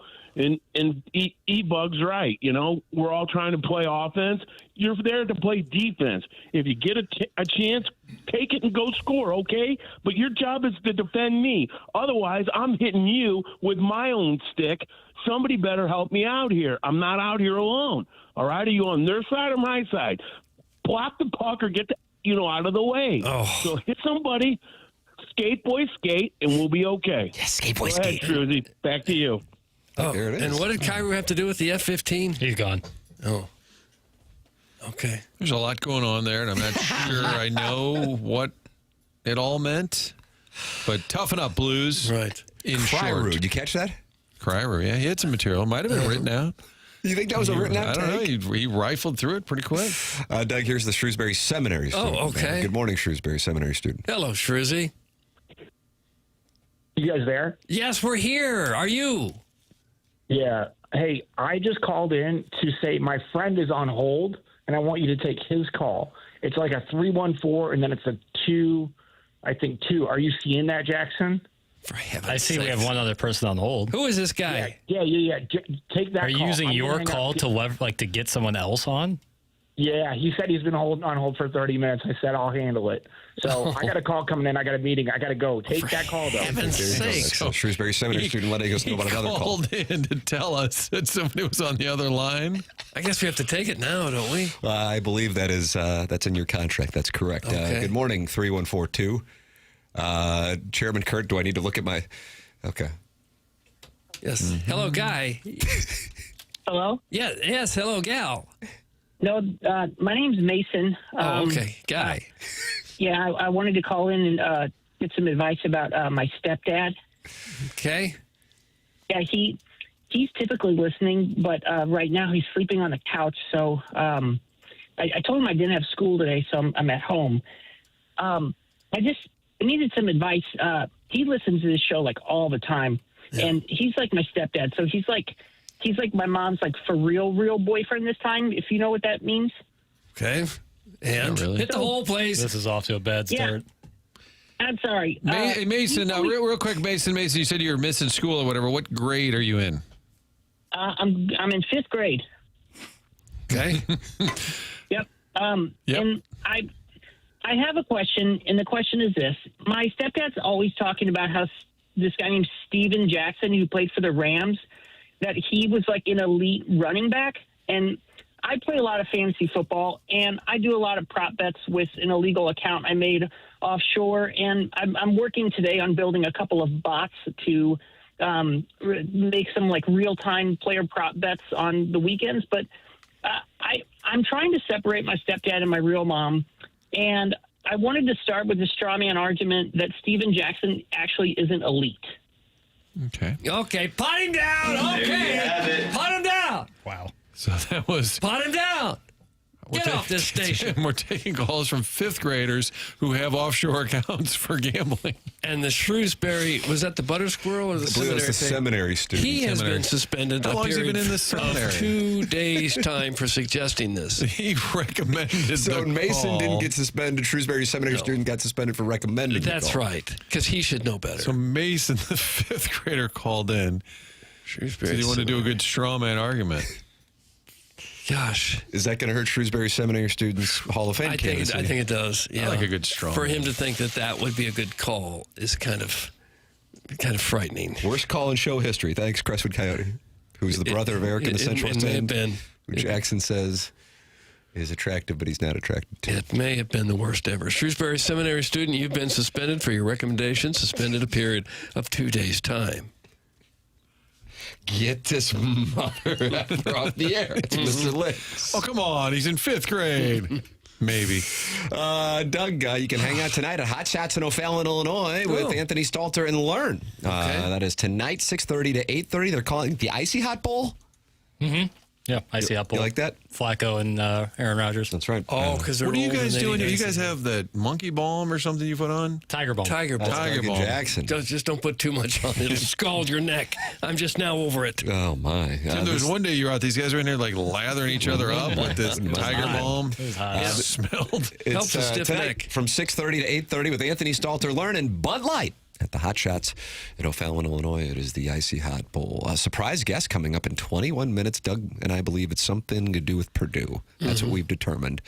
That's coming up. Then you got the Design Air Heating and Cooling email today, the morning after at InsideSTL.com. Martin, what can you tell us about Seth Goldcamp and Design Air Heating and Cooling email today? Well, I love the fact that it's a family-owned business, a St. Louis success story. They continue to be family-owned and operated, not a giant corporation. Seth Goldcamp's fourth generation. That means when it's your family business, you have a lot of pride in the service that's provided. And that's why they really take care of their customers. And they'll be around for years to come, so you can count on them to stand behind their work. They've got a great repair team. They come out, get the work done, not trying to sell you anything that you don't need. That's just added stress when your AC breaks. There's not a lot you could do. You're not going to get your tool belt and try and fix it. You're going to call the pros at Design Air when they get there. They'll let you know what needs to be repaired. They'll get it done and not try and sell you something you don't need. It's been working that way for more than a century. And they're loyal. They've been with this program now, longest running sponsor of TMA. So we ask you to support them and then share a story when Design Air has come out to your home and fixed the furnace, fixed the air conditioning, get a little tune-up this time of year. Let us know about your experience. I'd love to hear those stories. It's designairservice.com. There it is. Email in the morning after at InsideSTL.com. The Design Air Heating and Cooling email today. Surprise guest coming up at 9 o'clock. And we've got a little So What'd Your Grandma Think elements coming up in the next segment, Doug. Okay. Oh, yeah. Yeah, they're not happy. And they're not happy with the media. So good news. It's We've kind got of a the audio. theme. We have a tender underbelly. It's TMA 101 ESPN.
Doug, is it Flea's birthday? Is it Anthony Kiedis' birthday? It's Flea's birthday. Flea's birthday? What do you think, Flea? Hold on, I'm gonna try to workshop this. This is the first I'm hearing of Flea. Oh, come on. Let's see, 20.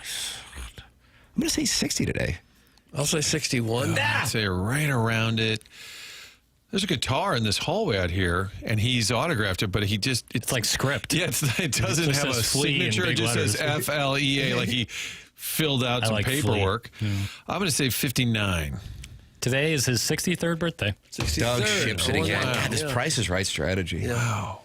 So good. Doug, your second son is named Flea, or your third son is named Flea? Flea. Oh, is that right? Like the George Foreman thing? Big Skunk Rails. Jackson, you got the So Would You Grandma thing open? Yeah, give me one moment here. Oh, boy. Now For sure it would be open. Now Doug's going to be pissed about it, and that's not a good thing. It's not a good thing to have Doug mad. Yeah. Somebody's asking me for more of Offshore Mason. They're calling the kid. Offshore Mason. Sometimes the media asks bad questions, like... Congratulations. Congratulations. I lost. You lost? Yes. Oh. Or... What went through your mind when you were told that the contract was done? What's that? And when that happens, players will fire back. I mean, are you looking to get into a pissing match with you and I? That's a clown question, bro. Now it's time for... So what'd your grandma think? Just put it on a loop. Put that on the skeleton for a couple hours. I'll listen in the hallway. All right, Jackson. Doug, the Alabama defensive coordinator, got a coaching suggestion from the media yesterday in Tuscaloosa. Oh, did he really? And the payoff comes at the very end when the reporter gets an invite. Take a listen. When you're building a game plan and the other team has got a really good receiver who's 6'5", like Chris Brazil, is there any inclination to take your 6'4" corner who you were just talking about and shadow him, or does that take you out of your system when you do that? Well, you can do some of those things for sure, but when they're going fast, it's hard sometimes to just say, hey, we're going to go trade and match corners over all the time. Some of it is based upon what type of coverage you're wanting to play. Some of it is situational based. It's not like we have one 6'4" guy and we have all 5'9" DBs other than that, right? But certainly, we'll look at whatever matchups we can have. So you stop by my office afterwards and any other ideas. Oh, God, right there at the end. God, it seemed like a normal answer. I'm like, where are we going with this? That's not. I mean, what a how dare you question it? what a great opportunity. You can go. I wonder if he took him up on it. Yeah, in Alabama. I wish the reporter did take when to stop by and I was like, I had like a notebook. I've long been a proponent of very tall. Yeah, what's up? Wide receivers. Yeah, it's Bob with Bama Beat. Okay, come on in, Bob. Doug, you want like a 7'2" receiver, Absolutely. right? Every team ought to have one guy who wasn't quite good enough for the NBA to play at receiver, 6'8", 6'10", can jump, 12 feet into the air and throw on the ball. Lob it up. Here you go. Alley-oop. Got it. First down. Yeah. Yeah. Dan Lanning also not happy. Doug, Wednesday, he's getting ready for that matchup that you've kind of been waiting for. Rutgers. Fly across the country, about 6 hours from Eugene to Jersey, take on Greg Schiano's bunch, and he was ready to talk Rutgers. Unfortunately, the Eugene media is still focused on what took place with Coach Cignetti and the Hoosiers of Indiana. Here it is. Indiana's part in terms of simulated pressures and causes confusion up front then. You guys know we're playing Rutgers, right? We did Monday press conference already. But go ahead. But do you watch Rutgers? Not as heavy as simulated pressure. I'm saying in future games, starting this week and the rest of the season, where do you feel the corrections are this week to what happened last week? We corrected them. Yeah, we corrected them on Monday. Any other Indiana questions? They played really good, guys. They played really good. They had a better plan than us, and we played that game last Saturday. Got nicked again. Dan Lanning. It's hard to ask a good question. It's tough. He's getting increasingly edgy, isn't he? Like I think he's kind of an edgy guy, I would say. But he seems like he's getting a little more. He'll run it up on you, Martin. He'll run it up on you. Howdy, will he ever? He will. You think Greg Schiano's got something for him on Saturday night in Piscataway? It's a long trip. Sounds like Jackson's taking Rutgers. No, I'm not touching Is this Scarlet Night season? I'm not touching the Scarlet Night. If you can't play because the plane ride was a little long, you're a little soft. Let me tell you, North Carolina is only a 10-point dog to Cal on a Saturday night across the country. UNC is so bad, and they have to take that long-ass flight and play late at night. I don't see a world where they cover that number. Is that right? Yeah. I don't see that game being at night. Oregon is minus 17.5 at Rutgers, for the record. I want Rutgers to win, and then I want the media to say, Coach, all the questions will be about this loss. We are not going to bring up last week's loss.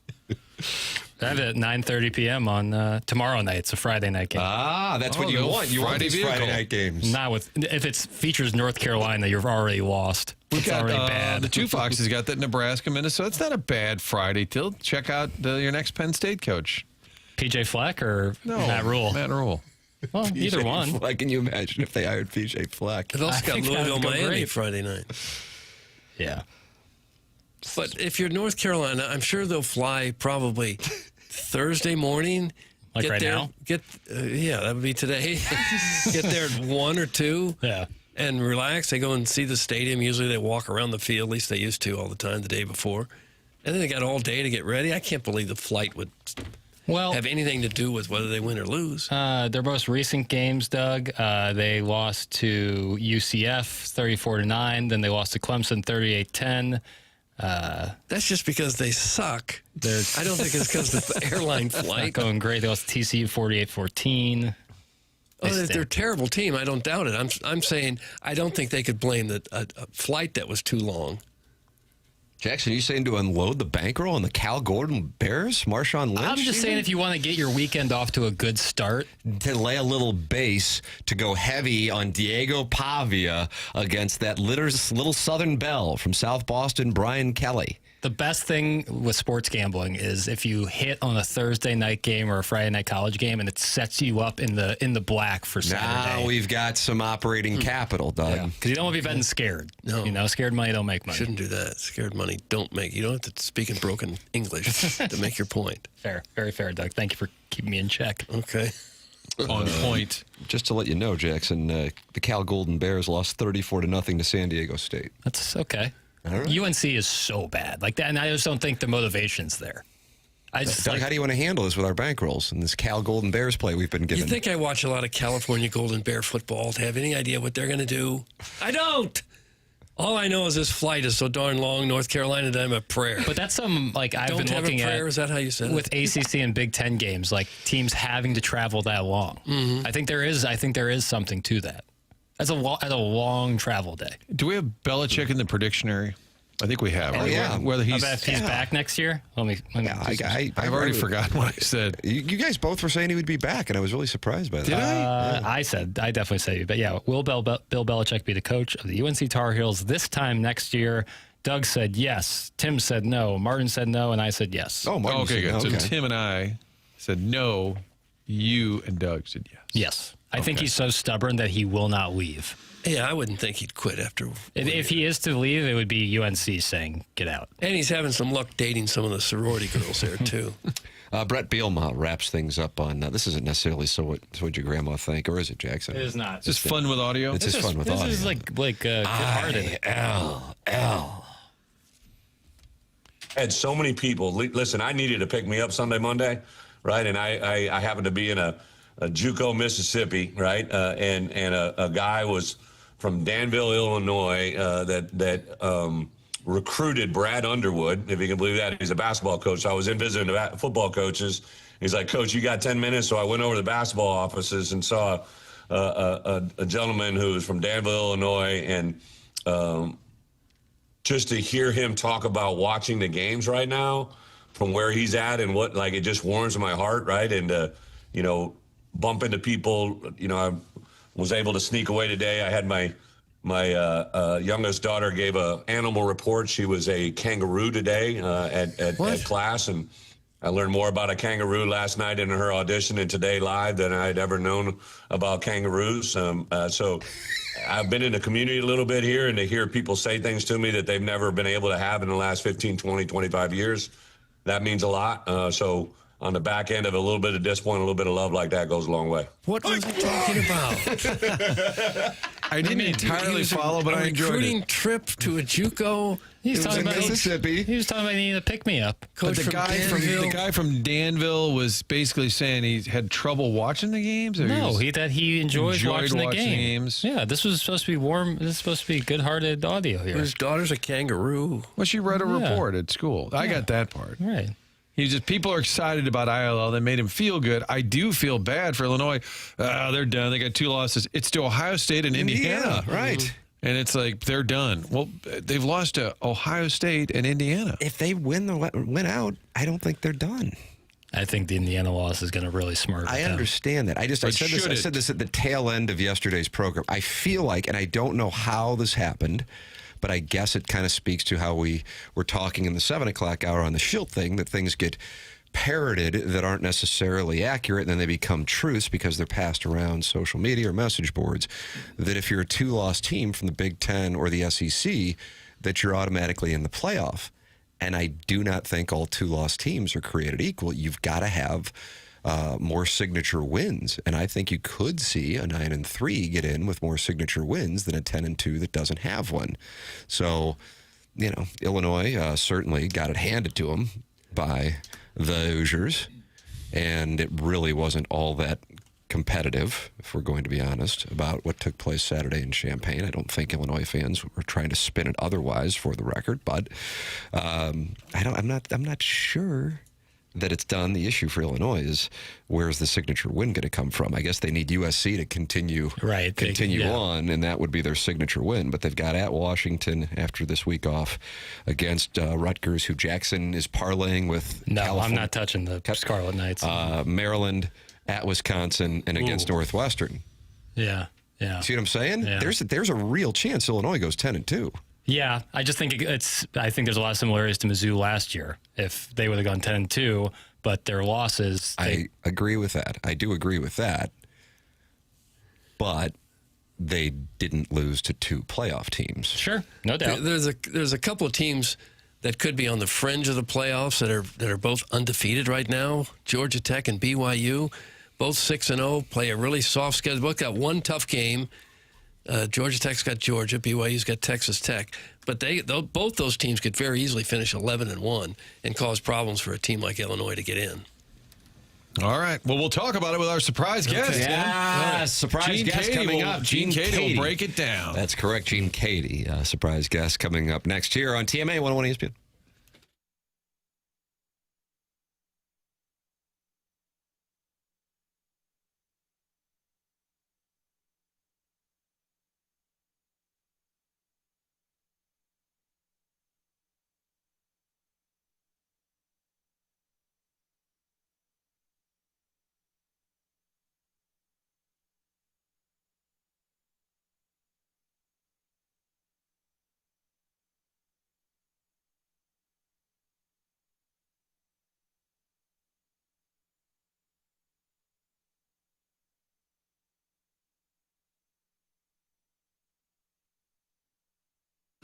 I guarantee you there's a Schnucks in your neighborhood. When you're stocking up for the weekend, getting groceries, you can save money by using that Rewards app. And just by going into the store, you already know that the price has been marked down, over 2,300 items. I always talk about the friendly butcher staff. You're out grilling. This time of year, man, we've had an extended grill season. They'll give you some suggestions. You want to try something new.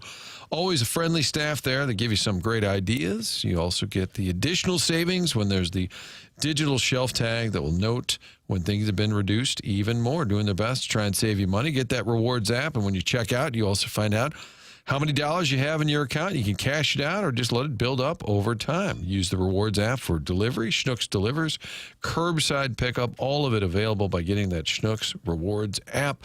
Stop by and save money while doing your shopping. It's everyday savings you can count on at your neighborhood Schnucks.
This is Jackson with the Sports Center update brought to you by Saliga Heating and Cooling. Thursday night football action right here on 101 ESPN, Bengals and Steelers. Pre-game at 6:30, kickoff at 7:15 right here on 101 ESPN. That was another Sports Center update brought to you by Saliga Heating and Cooling, a Daikin heating and air conditioning dealer.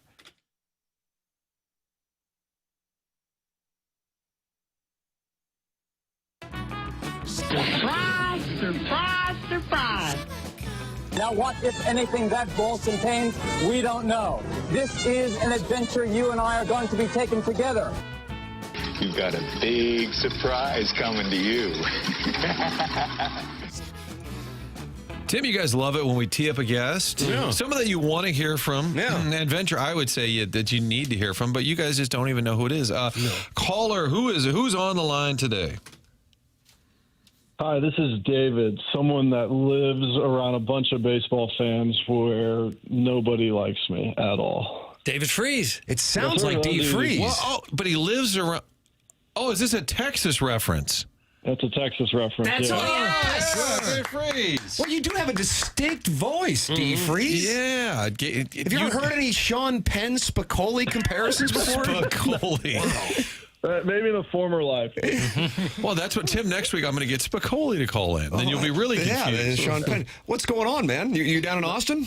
No, I just landed in St. Louis this morning. Took that early flight, so just hanging out up here for a couple days. Got Isaac Bruce's foundation event tomorrow night. So, how are you guys doing? We're good. It's great to hear from you. This Yeah, D. you too. Freese, man, he's good people is what he is, Doug. Yeah. He's great. And can't quit us. He keeps coming. When I'm not hiding, right? Well, yeah, but I understand the hiding. Are you like wearing a hood and sunglasses and like pantyhose over your head when you walk through St. Louis? Oh, No, I mean just me in general. But it's good to hear you guys' voices. well, I've been hosting the Isaac Bruce event for years, and a couple years ago it was Warren Sapp, last year Marshall Faulk, and this year Tiffany's like, it's David Freese. I said, what? And she said, yeah, Isaac always wanted to have him on, and then they reached out, and my theory, and I don't know the answer, but my theory is Freese grew up a Rams fan. I was like, hey, this would be kind of fun, because I think they're really excited to have you. Yeah, it'll be good. I think I met Isaac Bruce years ago, but haven't really been around him too much. And I got a bunch of buddies that have been to that event, and they loved it every time they go. So it'll be cool. How long have you done it? You've done it since the beginning? I think, more than 10 years. And when Isaac was a player, we didn't get a lot out of him as a media guy. And then once he retired, he's actually a real smart ass and funny. And just, he cracks on me the whole time. And it's great. It's a very, very laid back event too. But my theory was, so you would have been probably when they were good, you were a kid. So what they had, they were like 99 to 01 or that run. I was in the smack in the middle of high school. And did you go to games? Yeah, I did. I went to a good amount. Never went to a playoff game, but we always obviously had all those house parties going on during the playoffs and stuff. So that was because it kind of knocked us all over. You know how they took off with the greatest show on turf or whatever they called it, and it was crazy. It was fun to see. Did you play football? And I know a lot of guys played every sport.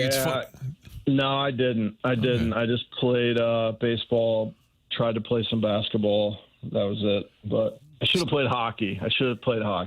Baseball worked out pretty well for you. Yeah, it did good. Why do you say you should have played hockey? Are you playing now? Did you start skating? What's going on? No, I would skate back as a kid. I had buddies that played hockey. I kind of just followed the crowd and played basketball. I wasn't too good at that, and I think I would have had a lot of fun with hockey. Now, do Rangers fans, if you get noticed or somebody says, hey, that's the guy on the Cardinals over there, have you heard any guff from the Ranger fans? Yeah, I get it every now and then. I think the older I get, the further away 2011 gets, people don't recognize me as much. But no, I mean, Rangers fans, Astros fans, kind of equal down in Austin, but you go play golf or anything like that, or you're somewhere for long enough in a restaurant or whatever, there's baseball fans everywhere, and somebody's gonna kind of recognize you because they hate me so much.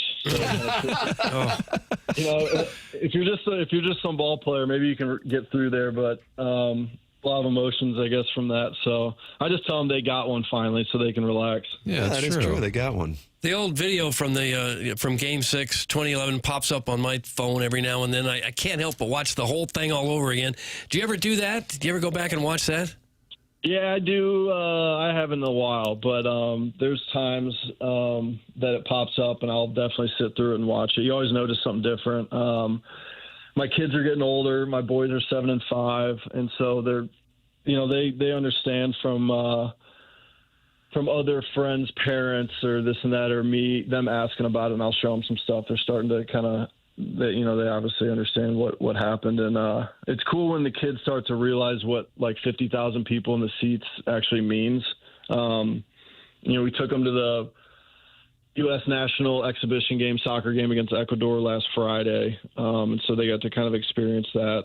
And I talk about, how fans come and watch it and root you on or boo you to death. But, no, it's cool. It's cool to see those highlights every year when it pops up. David Freese, our surprise guest here on TMA 101 ESPN. How old are your kids now, David? So Kai is 7, Kato is 5. Those are my 2 boys. And then Sway, our little girl, is 2.5. She's trying to get in the toilet right now. So, oh my. It's unbelievable. Well, that's kind of well. This show's kind of known for that. Yeah, it's metaphorical. Metaphorical. There's people. We all have problems. It was at the first of all, and David was back for the Tony La Russa event, and he could attest to this. The best part to me was Joe Buck harassing Tony to sit down and stop wandering. I mean, that was the definition of wandering. He was walking Joe in circles. For whatever reason, but Tony looked good. He was doing well. He was having a fun night. And Joe would say, sit down. And Tony kept looking in the audience because all the players, and he's like, yeah, I was just looking, man, where's Freese? Where's he? And Joe's like, I'm going to introduce him. Yeah. Like, me and Joe, we knew what we were doing at the moment. That's all that mattered. Well, and it's funny because Ozzie, we just had the 40th anniversary of Ozzie's famous playoff home run 2 days ago. Forever associated with Jack Buck, and I think your call is forever associated with Joe Buck, and that was kind of cool. Have you guys back sharing that moment? Yeah, it was sweet. I was old enough, obsessed with baseball, watching, when Puckett hit that walk-off, and Jack Buck said that line, and so there's kind of a special meaning to that for Joe to pull that out of his pocket when I hit that homer. So it was, it was crazy. Being around Ozzie with all that, everyone asks me about Ozzie, and it's insane how special he is with what he can do with the Cardinals, with kind of as an ambassador to everybody in the city. He's got an endless tank, with going to events and foundation stuff and just doing stuff for fans. So it's cool. It's always great to be around Ozzie. And Tony kept pointing out that night that. Well, go ahead, Tim. I was just going to follow up on that. I feel like we kind of take Ozzie Smith for granted in St. Louis. You know what I mean? Because you're right, David. I mean, he has been doing this. I mean, he hasn't played in St. Louis for almost 3 decades, and yet he's at the forefront of so many events, played a critical role in the PGA Championship coming here in 2018. And I feel like every other day I see he's out doing something.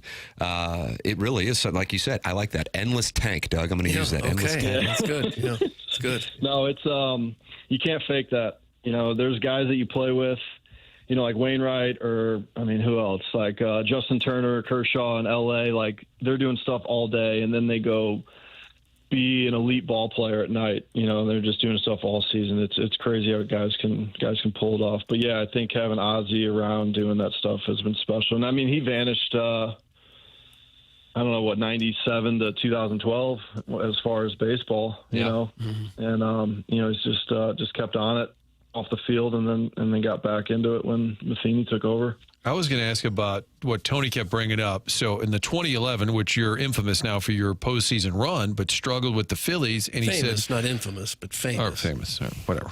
The infamous means he did Martin something and Doug are going bad. to fight, David. I'll get you I don't video. know the difference. I don't know the difference. Infamous would be like if you killed somebody or something. No, well, it was famously famous. Okay, that's good. Like Tony would say, beyond. I'm like, what does Okay. that mean? He's like, it's beyond. I'm like, well, what beyond? All right, famously famous. Famous. But Tony pointed out that you struggled against the Phillies and that McGuire, they saw something. What was the adjustment there that McGuire had for you? It was just kind of the way I was loading, just being earlier with everything. And I think that goes with a lot of hitters. Like, you watch a lot of players, kind of when they get caught or they're struggling, they're usually just not on time. And usually that means they're not early enough. And so I was definitely probably more worried about who I was facing than like what I was seeing, in a way, going off against Halladay and Hamels and Lee right away. Yeah. So just kind of fixed that. And then, I'm pretty sure they almost started the Scalzo against Oswalt, like game 4. And then McGuire, I'm pretty sure talked to Tony and said, give him one more shot, blah, blah, blah. And ended up hitting a double and a homer that game and just kind of took off from there. Think about that, Tim. Definitely felt the difference, yeah. If McGuire doesn't talk Tony, like all of a sudden, maybe, you never know, sliding door, or maybe October doesn't happen. Yeah. I mean, somebody else, we would have needed Alan Craig to do a lot more. Well, it had to be kind of surreal as well. Again, a St. Louis guy, when McGuire came in as the hitting coach, I think it was 2010, might have been the first year, and you're on the team then, that you have to be thinking, oh my God, this guy's helping me learn freaking Mark McGuire. Yeah, I don't think I've ever been that nervous hitting a ball off a tee when he showed up in the winter. We got to hit with him a little bit in the winter, just a few of us, but just really cool because, again, we were in high school at Lafayette when he came over from Oakland, and him and Sosa went on that run, and you're going to BP, and it feels like you're it's the middle of the game. 10, 15,000 people in the seats watching batting practice. So it was cool having him a part of that run. David Freese, our surprise guest here on TMA 101 ESPN, joining us in the Callier and Thompson phone lines. So a number of your former teammates are getting or already have jobs in the dugout as managers. Skip Schumacher, and then now Albert, with possibly going back to your former team, the Angels, and now getting mentioned reports yesterday on ESPN about him and the Baltimore Orioles. The Shredder, Nick Punto, possibly. What's up with him? The Twins. How about that? Really? That's just one of those names that's out there, but that was on the front page of ESPN.com yesterday, and Yadier Molina has made it clear he's interested in it. What do you think of these guys? Did you see this when you were playing with them? Yeah, all those guys for sure. We got to see Punto get thrown out of a game as a manager. That's what no, that for sure. I think Albert I'll be honest, Albert kind of caught me by surprise hearing that. I think it's pretty neat how these guys don't need to be in the dugout financially. They don't need to deal with, media twice a day, dealing with players, coaching staff, all the requirements that you have as a manager or coach, and then they choose to do it. There's different ways to be around the game, and they want to kind of be in it, right in the center of it. And so I think Albert, even Yachty, it's crazy that they're kind of diving all in and wanting to manage and coach like that. So it's real cool. I'm pumped for Skip. You kind of felt like that was going to happen when he's kind of hanging around. I think who's down there, Chris Young. Yeah. So you're kind of thinking he's going to get the job, rightfully so. But that's cool. I didn't know Punto's gotten. Because he was with San Diego kind of messing around, or what was his... I think he was with the Padres. I think so. Yeah, and now he's being mentioned as a replacement in Minnesota. Yeah, very cool. So, that's sweet, man. All those guys, it's just cool. When you look back, a lot of the best players ever play the game don't really return in the dugout so much. So it's neat to have that. And then you get guys... that play for a long time and really are the glue of teams like Punto. He's like, you look like a Stephen Vogt type of guy. Like, everyone's just going to be drawn to him and love playing for him if he gets a job somewhere. Would you have any interest in the gig? I don't know. I think the time it takes to be a manager, to be a full-time coach is a heavy decision, because I know I'm somebody that would be all in, just absolutely obsessed with it. And so maybe down the road a little bit, but I think the first thing I want to do, the first thing I need to do is kind of step back into a little bit and hopefully get back in around the guys a little bit more this next year. I've talked to Heim a little bit, just briefly, about spring training, and then a little bit in September. Went up to the booth and said hi to him and Mo, and just caught up. But maybe we'll catch up later on this winter and see if something happens. But just kind of in a way to get back into the game a little bit around the guys. Another former teammate, Yadier Molina, has an announcement today at 12 p.m. Put it on his Instagram last night. Okay. I think he kicked the tires of the Cardinals again, but I think he's going to manage in Mexico. But I believe, I think he's living in Austin, right? Yes. Yeah, he moved to Austin last year. I know he's got some youngsters playing ball. I don't know if his kid is almost – I think he's in college, so maybe he'll just stop over at UT and play there. But I don't know why he chose moved to Austin, but if he's going to do the Mexico thing, that'd be sweet, because he was about to. He wanted to maybe be a coach with the Cardinals. Is that how that? Yeah, that's kind of 2 years ago he approached Mozeliak. It was the Wainwright retirement day ceremony, and then he came back, and then he said, "Man, I miss it." He had a meeting with Mo. They talked a lot about it. Then he became a special consultant, but then nothing really came from that. But my understanding is he was pushing again this time around to join the coaching staff. And he was here a couple times this year, and he kept saying, "I really want to do this. I'm serious about it." But I don't know all the particulars. But now I heard that he's going to be coaching like in Monterey or something. I don't know. Anyway, he has a 12 o'clock, Tim, a 12 o'clock announcement. Got it. File that away. But if you're a former Cardinal, you just go to, when's Holiday moving to Austin? Yeah, everybody's in Austin. Yeah, no, that's a Stillwater guy. You ever go to UT games?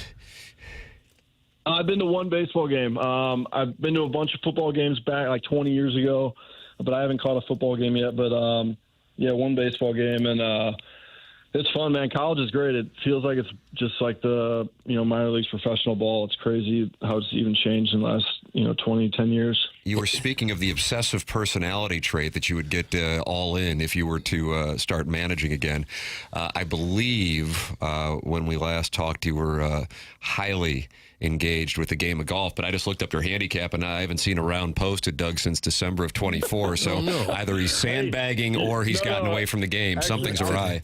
I'm playing tomorrow here. That's the first time. I'm obsessed with it, but I haven't played since December. Wow. Just been caught up with other stuff, and but I'm getting out there tomorrow with a few buddies before the Bruce event. Is there any chance at all you could be convinced to accept the red jacket and become a Cardinal Hall of Famer? I thought you were going to wait tomorrow to ask this question. Well, I'm doing it right That's now. Doug, not me. Because that's what a lot of the texters are wondering, if you'll become a Cardinal. I think I'm in my own way about that, and I have talked to numerous people about that. I've started to kind of answer the question a little bit when I've done some events at Busch and fans ask and stuff. I think there's times where I'm just too hard on myself about my past in a way. I think about that jacket in a way that maybe I shouldn't. So I think there could be a time. It's kind of weird me saying that, like it's my decision, but if it comes up down the road, and my brain's a little different on it, and maybe I'd just think about some things a little bit differently, that can never happen. And I'm fully aware why people think I should have it. I understand why I should have it, and the only thing I can say is that it's not because of the career I had. There's just so much stuff off the field, like how I got my butt shipped out of there. It's kind of like I didn't hold up my end of the bargain type of feeling. And so there's just those types of thoughts that I need to kind of, reprogram and fix a little bit before I think about it differently. I feel like Tony, didn't he reach out? He really wanted you to take it. Yeah, you know what's funny is the more people that reached out, the more I was like, no. So I think the best thing was just nobody hit me up and let me stew on it. But no, Tony reached out. We had a good talk about it. You know, other people in the organization, you know, talked to the DeWitts.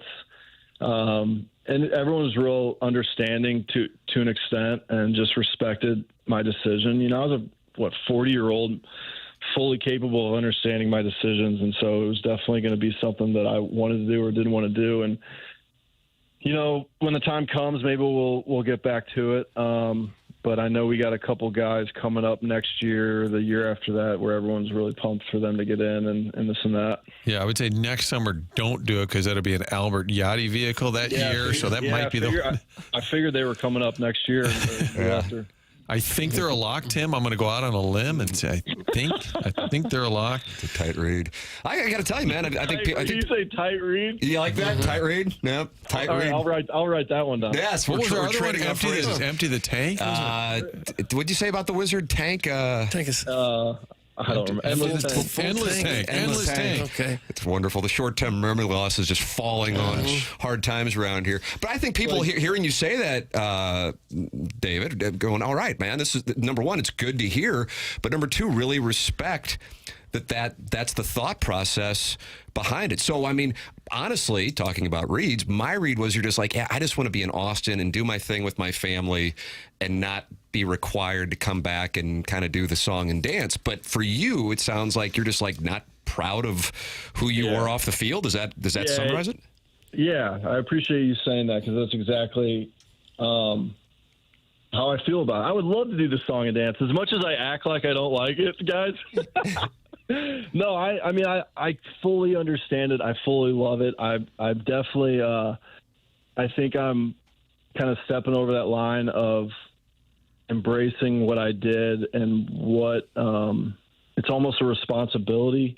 There's a lot of guys in the Cardinal system that do a lot of things for the organization. You know, everyone's getting older. Next guys need to step up and do stuff more with the city, with the team, this and that. So, yeah, it has – I mean, I understand throw the jacket on me because of the history that I am a part of. But it is completely not because of that, you know, why I kind of declined it.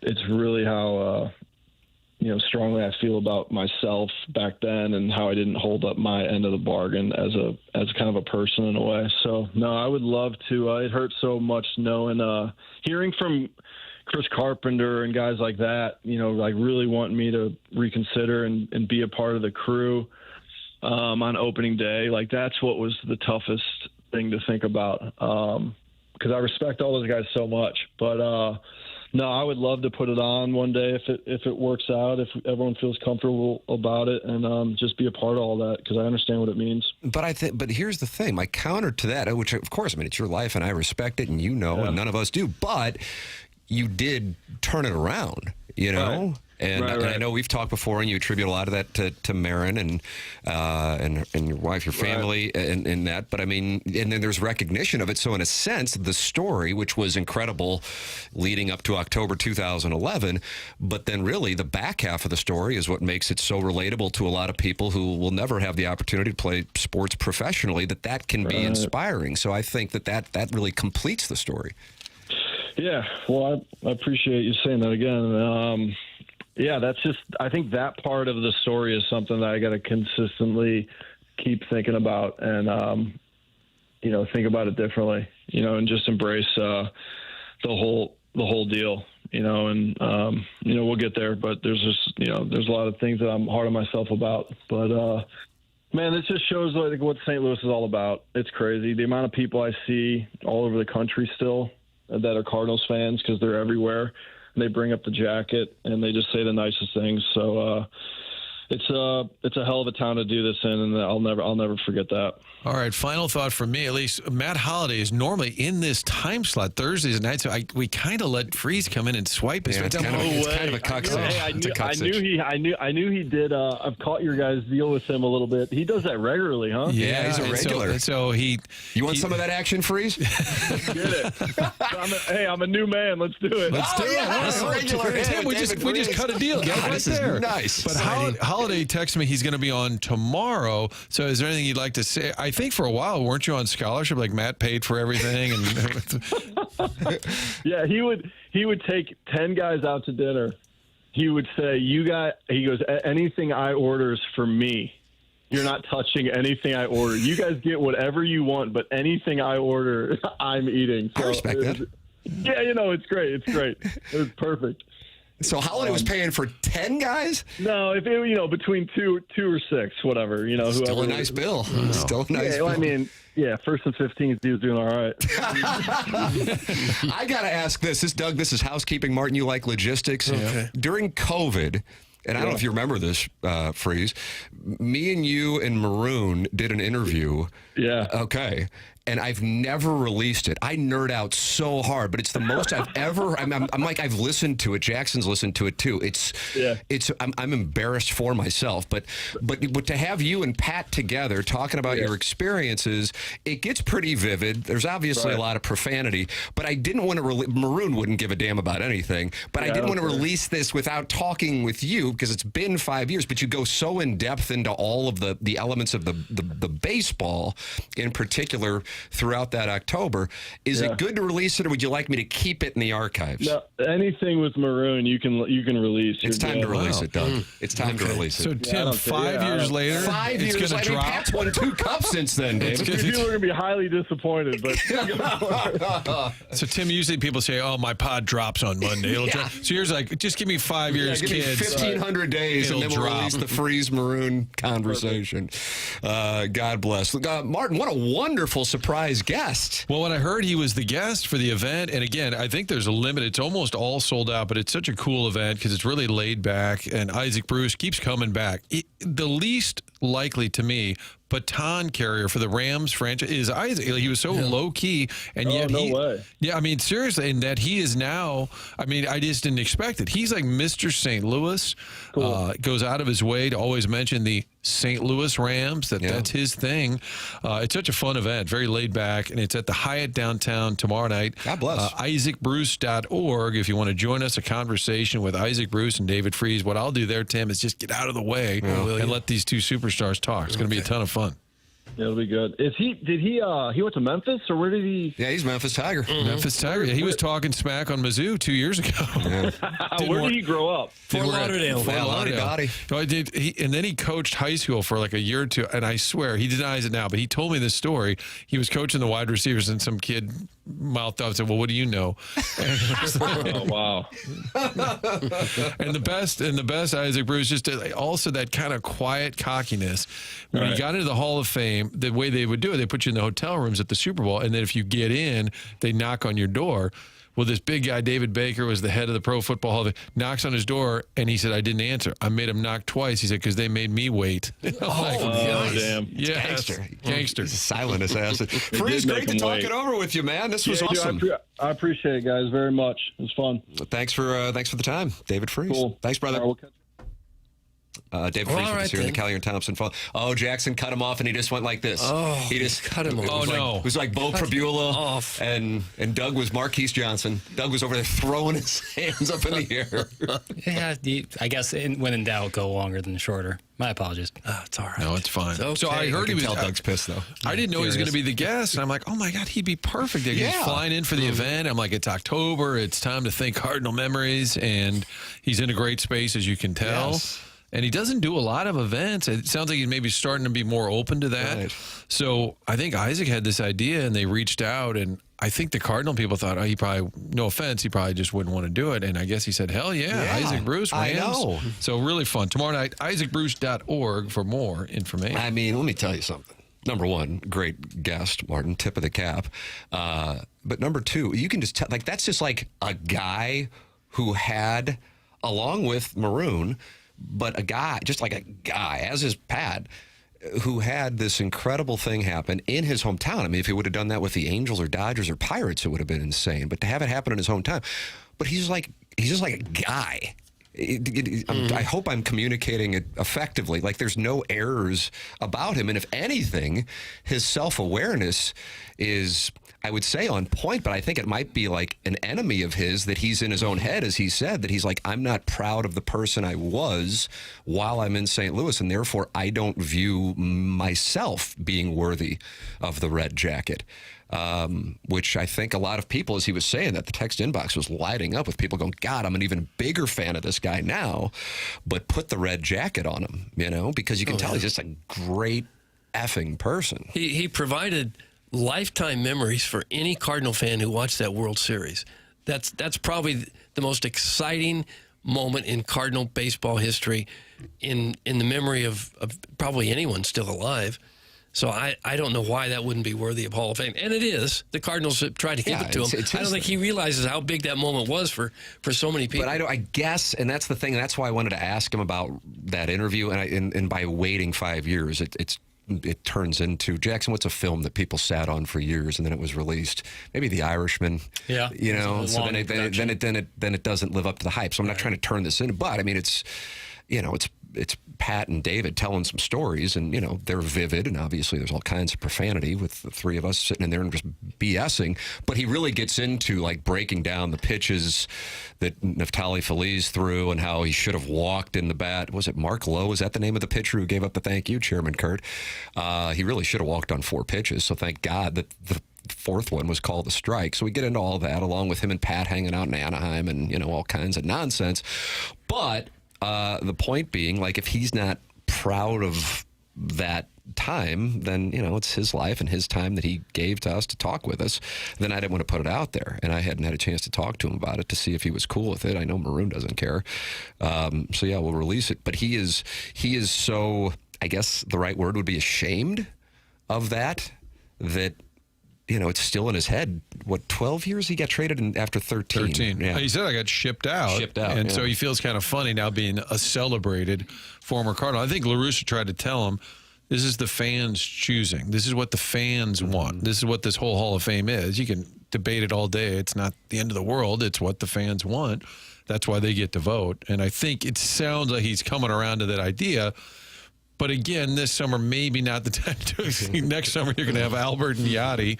They're already debating where to hold it, because it's at that little field next door at Ballpark Village. It's not a real big space in terms of somebody suggested hold it inside the stadium, but I don't think they want to do that. So I think it's going to be one of those just packed on the street. I actually suggested that just bring in bleachers and line Clark Street with some bleachers so more people can sit and see. Nonetheless, I was glad he was willing to do it, and I figured you guys would enjoy it, and I figured some people would be like, oh, great guess. People wouldn't like Freese? Well, no, I'm just saying, but in general. Because they wanted Katie? They just complain, yeah. We'll get Gene Katie next week. Kwame Voyukas IV, Martin, one of your nemesis. Good job, Martin. What a moment. What a moment. Wow. Doug, what a moment. Hat in hand. Oh, I just got wrapped. But I should. Gosh, the segment's 33 minutes. Starts talking good about me. Yeah, that's interesting. Jackson just says, wrap it up. That's interesting. Wrap it up. You're infamous. Program's TMA 101 ESPN.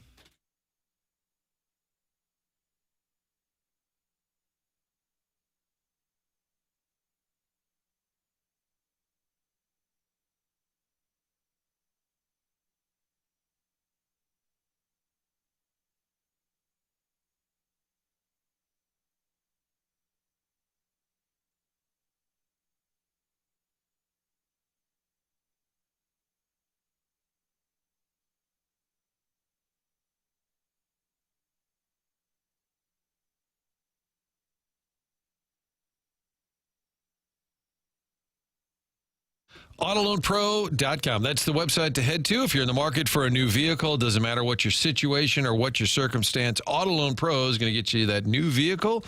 Also get your credit back on track. You can get that for little to no money down, that next vehicle, and they are able to do that.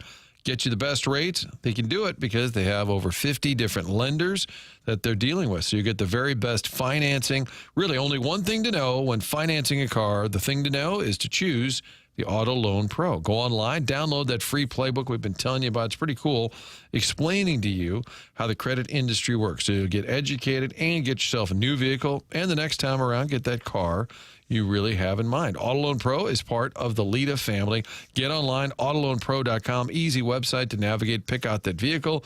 Best rates possible, little to no money down, no matter what your situation is. Really, the only thing to know is to choose the Auto Loan Pro.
Doug, do you know what this theme song is from? I don't. Martin, do you know what this theme song is from? I would recuse myself because I saw it. Okay. Let me do some hints, because I know you like guessing games. Judith Light. Yeah, I remember the show she was on. Danny Pintaro. Okay, I'm saying I remember the show. I can't tell you the Alyssa title of it. Milano. Tony Denver. Mona. A producer's name just came across, and it was Bud Space Weiser. Sick. Producer Bud Weiser. Gotta get him one. Very That's nice. next week's surprise guest after nice. Gene Katie. I missed like 4 decades of network primetime television, working late at night. And you're catching up on it now with The Bachelor. Then having kids playing games, and I missed it. I missed all of Seinfeld. I missed all those shows. What about Hunting Wives? Because Jackson did a movie boy I saw a good one few to minutes miss. of that, and I said, I just can't. Yeah, good for you, Doug. I lost enough brain cells already. Rough. How dare you? That was, of course, Who's the Boss with Tony Maselli, who was a second baseman for the Cardinals, and then he took a housekeeping job. Oh, really? Happens all the time. You only make a few $1 million as a young guy. I mean, it's hopeless. There are no other opportunities for you, and you don't have enough money. You just don't want to be homeless. So you become a housekeeper for a beautiful widow woman, right? That's correct. Mm-hmm. Yeah, you know the show. Happens all the time. David Freese, our guest in the previous segment, a wonderful surprise guest, and enjoyed it. Major recommendation to go back and podcast if you missed it. Hell of an interview. Really enjoyed that interview. Podcast brought to you by Schaefer Door Company. You can always go back on the YouTube channel. It's TMA STL YouTube channel. Freeze was awesome. That was about a half hour with D. Freeze there. Candidly, because we went a half hour, we're behind on breaks. Doug, we call it Honesty in Media. Okay. This is a pro-liberty show that does not kink shame. You're still soft. And we are soft. The media in this town is indeed soft. So we'll be playing catch up here a little bit. But you can email in. We got that Design Air Heating and Cooling email today, which will be coming up in about an hour, the morning after, at InsideSTL.com. Design Air is online at DesignAirService.com. And I'm 2 weeks away from Seth Goldcamp's staff coming out to do the furnace tune-up for the cold weather months. All you have to do is go to DesignAirService.com. It takes less than 2 minutes. And you schedule your furnace tune-up, and now you have peace of mind when the cold weather actually arrives that your furnace will be firing on all cylinders. I have been a Design Air client for a long time. Martin is, Doug is, and they are the longest-running sponsor on The Morning After. Support the sponsors. That's the name of the game. It's Design Air Heating and Cooling online at DesignAirService.com. We'll take a commercial break. Come back with more TMA 101 ESPN.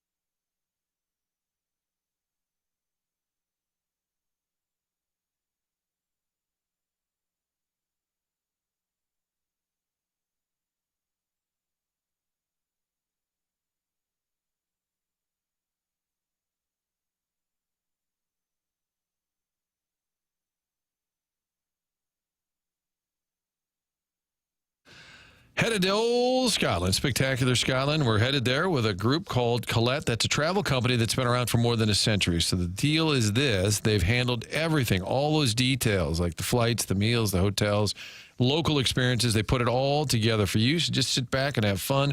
Leave it on June 15th, going to the historic capital of Edinburgh, checking out the castles there, the Victorian city of Glasgow, checking out the Isle of Skye, Orkney Islands, the lovely Loch Ness, the landscapes of the Highlands, all of this really cool scenery and setting in the great, spectacular Scotland. Headed there June 15th. Again, all details are handled. You simply need to call Altair Travel, 314-968-9600, 314-968-9600. Chance to go to Scotland and see the beautiful land that is and enjoy all sorts of great experiences, including a little whiskey distillery trip, checking out all these beautiful spots in Scotland on one trip next summer, June 15th, right after the Stanley Cup, getting on the plane and headed to Scotland. 101ESPN.com has more information, or call Altair at 314-968-9600.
Charles in Charge.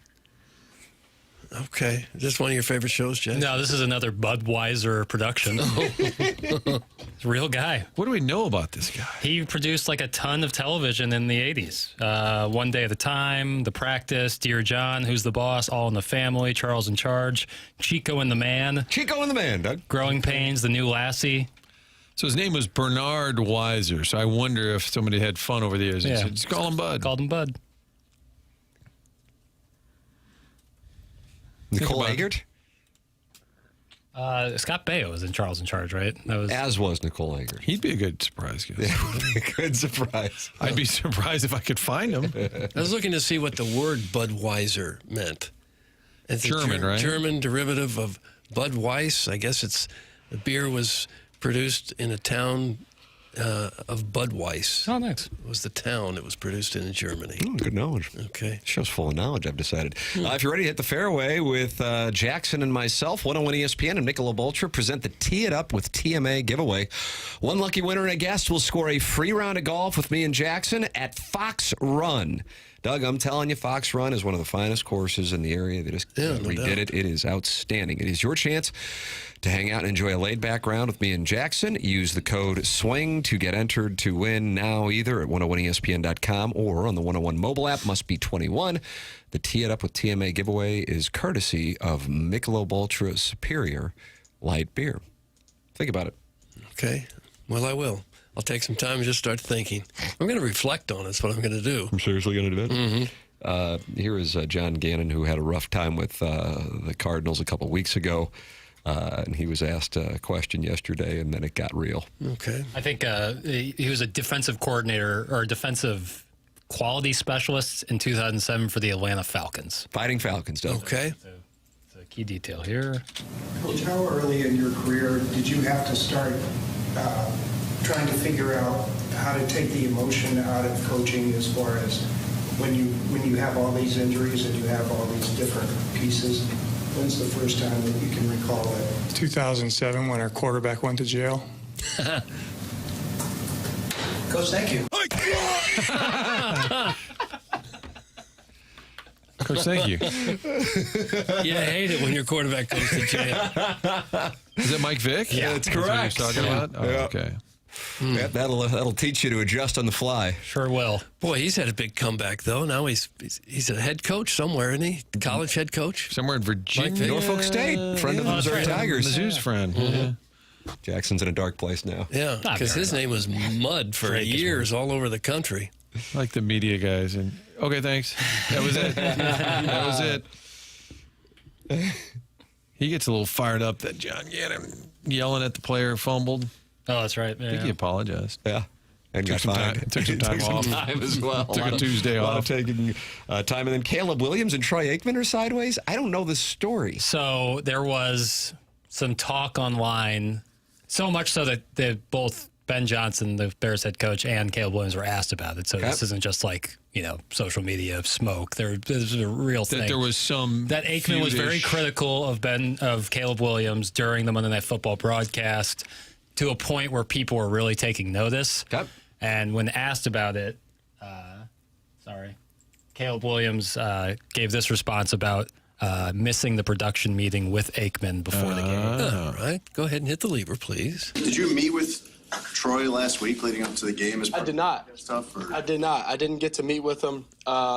Tried to meet with him, and then reached out and tried to meet, and that didn't happen. And so, moved on from it. Went and played the game and came out 3-2. Why did you not meet with him? I was here late and timings didn't meet up, lifting or whatever the case may have been, and then tried to call him after the game, or not after the game, after the day, that day that I was supposed to meet with him, and it didn't get through. Didn't get through.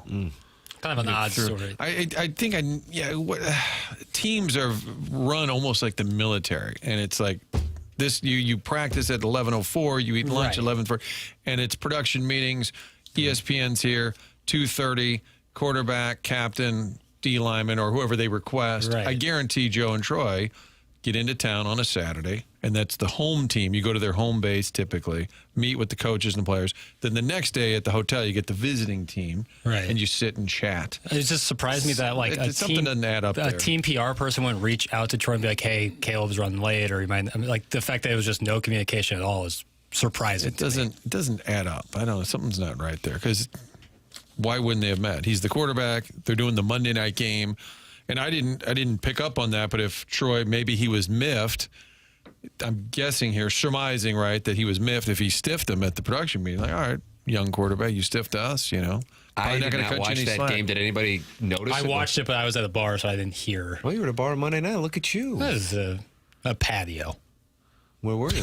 I was at, where was You're I? a Soulard guy. This was in Dogtown. You're a Dogtown guy. Heavy Riff. You're Just a meat and potatoes guy, aren't you? Yeah. Yeah, Went I out am and having kind of- himself a little king of beers on a Monday night. Yeah, it was. Let me take the edge off. I was hanging with some friends. It was a beautiful evening. Watch a little ball. So I didn't Herb was hear. Herb, no. Herb's still in Manhattan, unfortunately. Milk Dud. Milk Dud not there either. Private Citizen Pete, probably. No, Big Money Mitch was there. Big Money Mitch. Does he have a 5-star play for me tonight? He probably does. NHL pick. What does he do to get all this money? He's on California also, minus 10.5 against. If he has any wits about him.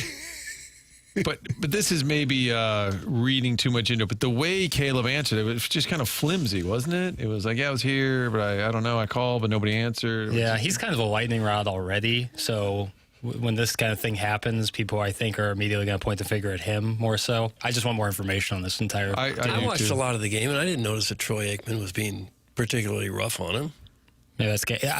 I wouldn't have brought it up if Ben Johnson and Caleb Williams weren't both asked about it. Right. But I bet you every Saturday, every pre-Monday night game, Joe and Troy talk to the opposing quarter. For sure. So this Joe Buck audio on Troy Aikman has nothing to do with the Caleb Williams thing. This was on a podcast, separate podcast, right. separate topic. I just it was about Troy Aikman, so I figured I'd make a Troy Aikman segment. Oh, really? Yeah, and then I That's also have in nice. Clearing the Deck Mount Rushmore of Troys. If you guys ever Do you wanna- count they reminisced over you with Pete Rock and CL Smooth? Because the initials were Troy. Yeah. What about Helen of? Nice. Helen Real of nice. Troy, she's on the Mount Rushmore. Yeah. Troy Brown. Troy Donahue is an old movie star. Troy Smith, Heisman winner. Yeah. Buckeye. Yeah, didn't do much after that. Who are we missing? Troy. Palomalu. Yeah, that's a nice play. Okay. Missouri got beat by Troy in a Thursday night game. They sure did. And that's in Georgia? I think Alabama. I thought Alabama as well. Okay.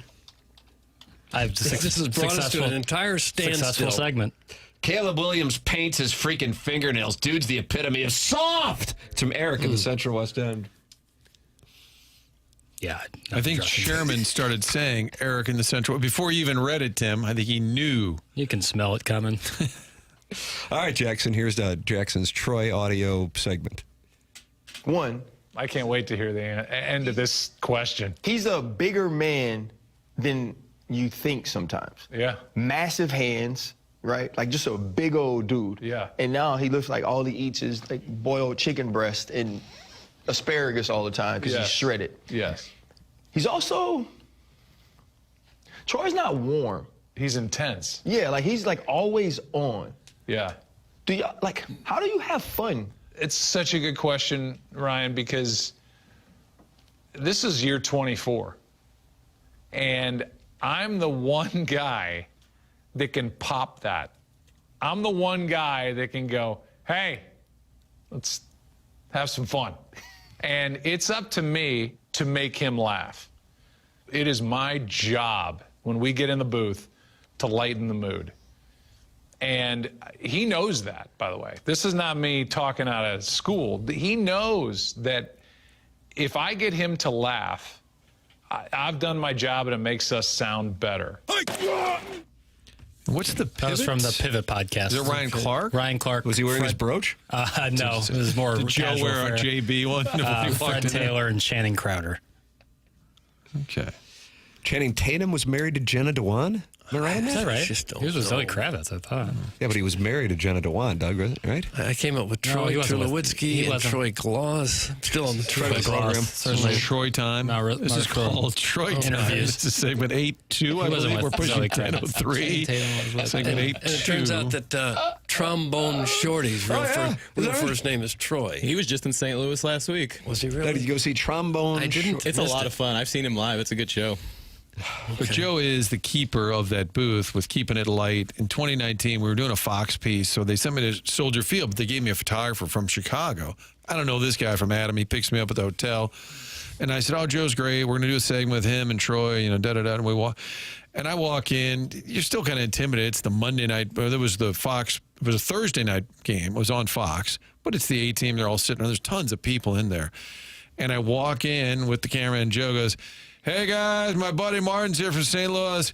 He's a total weirdo, so look out. I was like, God, I'm like, that's... And everybody just kind of turns and looks at me walking in the door. And the photographer's like, who am I stuck working with? So I think Joe often lightens the mood in the booth and has fun, including, like he was saying, with Troy, who is a big, strapping dude. And does seem very intense. So there was a time, a week, very odd moment in KFNS history, Martin, and I know that doesn't narrow it down. Was there it was the station off the air? Did somebody get into a fight? Were there legal issues? Were there money issues? No. Management issues? No. In this particular moment, Doug, was it February or March of 2012? Don't know the months, Tim. But Joe and I were talking about doing a podcast, kind of pre-podcast. Jackson, when you say podcast really came into their own, when did your guy Bill Simmons? Yeah, like in the late aughts. Really? What about BS Mark report? Maron? Was he the godfather of podcasting? Yeah, He's the godfather of him and Bill Simmons, probably. Okay. Yeah. All right. But Rogan. Yeah, I would say if you were making the Mount You Rushmore. can just name a name and Doug's BS he's gonna report agree. with Bill Simmons, probably Maron, Rogan. Holly Randall. I don't know about Holly Randall. They just started turning shows into podcasts. That was a big movement, and then it became more focused. Okay. And so we were talking about doing a podcast, and for a week, Joe's like, all right, let's try this out. And Inside STL owned the 1 to 3 slot on KFNS. That was our airtime. And so we gave, I think it was Jennings Jr., producer Joe, and Sarah Bruce, super talented lady, and said, just take the week off, we'll do this. And Joe just went through his Rolodex, and we had ridiculous guests on. I mean, you've listened to some of those. I think they play on the Skeleton on 105.7 They sure do. don't they? Mhm. Charlie Sheen was on. Yeah, Charlie Sheen, Nelly, Jared Rudd, Allen, John Paul Hamm, Rudd. Wayne Gretzky was on hold while Alex Rodriguez was on. And the producer's like, hey, Alex Rodriguez is on hold if you guys want to rap with Gretzky. This is standard stuff. Meanwhile, on this program, we're worried about Gabe. But for that week, it was magical. So we're talking about doing this. We go to New York, and he's like, let's see if Aikman would be interested in being involved with it. And I'm like, oh, cool. And he goes, we're going to meet at this restaurant in Midtown Manhattan because they had the Giants and Falcons playoff game. And so I'm just strolling along, totally tagging along. And for whatever reason, Aikman was under the impression that I was like the money guy. Doug, I'm a meat and potatoes guy. Yeah, boy, did he get that wrong. Right. Yeah. South City, you kidding me? Yeah, there's no money there. All the potatoes that you It's eat. debt. Mm-hmm. And so it's me and Joe and Aikman. And I believe Chris Myers was there, and I think he had like a representation in New York. And we're at this the Mexican restaurant in New York City. And Aikman turns to me and he goes, I'm interested, but I'm not going to do it for anything less. And then he gave me the number and just stared at me. And I go, okay, well, I'll talk it over and call my dad. Let me see if my dad, I think my dad's up at St. Gabriel's, but I'll get back to you, Troy. Okay, anything else? Okay, guys. All right, guys, I'll see you later. How do you feel about gift cards? So it was a lot of money? It was a lot. I mean, for me it was. Yeah. Because I'm a potato eater. That's got an Irish tinge to it, Martin, and I think we might You have left to the meat out like he couldn't afford it because he's Irish. Thank you. I caught that. Email in the morning after at InsideSTL.com. Are you wearing a brooch today? Send it in for the Design, Air, Heating, and Cooling email of the day. Martin, I know you are headed to onboarding, and they pipe it in at onboarding now? They pipe the program in? Yeah, so keep it clean, will you? Yeah. Gersh, there was one day you guys got a little naughty. He turned it down. He turned it down. He doesn't want That's that. why he's the VP. Special projects. Martin is heading on out. 10 o'clock hour coming your way. It's TMA 101 ESPN.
This is Jackson with a Sports Center update driven by Johnny Londoff Chevrolet and Johnny Londoff Autoplex. Russell Westbrook will spend his 18th season going up north and lighting the beam with the Sacramento Kings, his agents tell ESPN yesterday. That was another Sports Center update driven by Johnny Londoff Chevrolet and Johnny Londoff Autoplex. See them at londoff.com. Chevy, together we drive. Are you kidding me?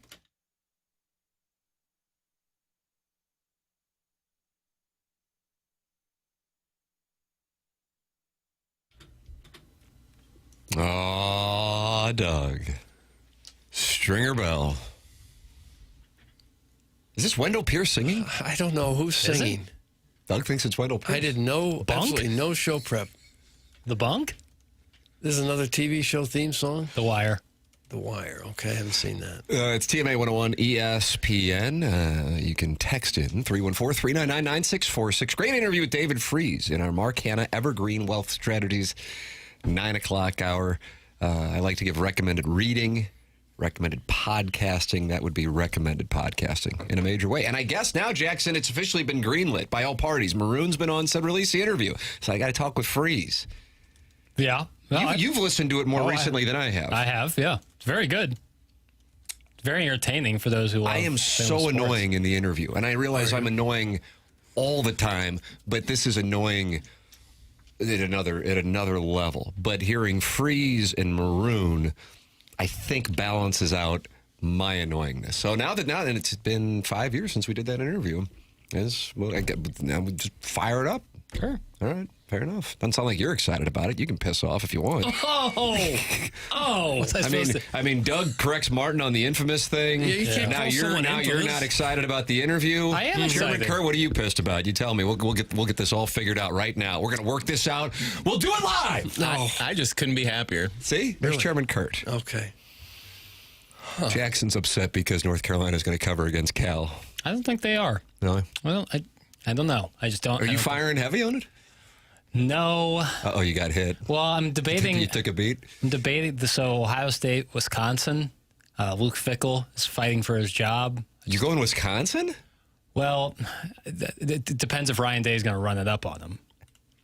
I think they're kind of friendly, and I don't know. If so. Which one are you taking here? I can't get a straight answer on this show. I can't. Well, I'm debating on which to go heavy on.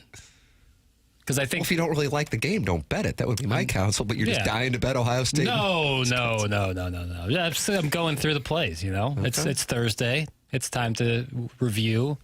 Availability reports are out, so it's time to Well, let me take care of you real quick here. All right. Vanderbilt lay the points against that Southern debutante from South Boston. Yeah, I like that play. I'm short in the LSU market, and I'm buying up Vanderbilt stock. Okay. I don't know what to tell you. Jackson, have you decided whether or not you're going to piss off?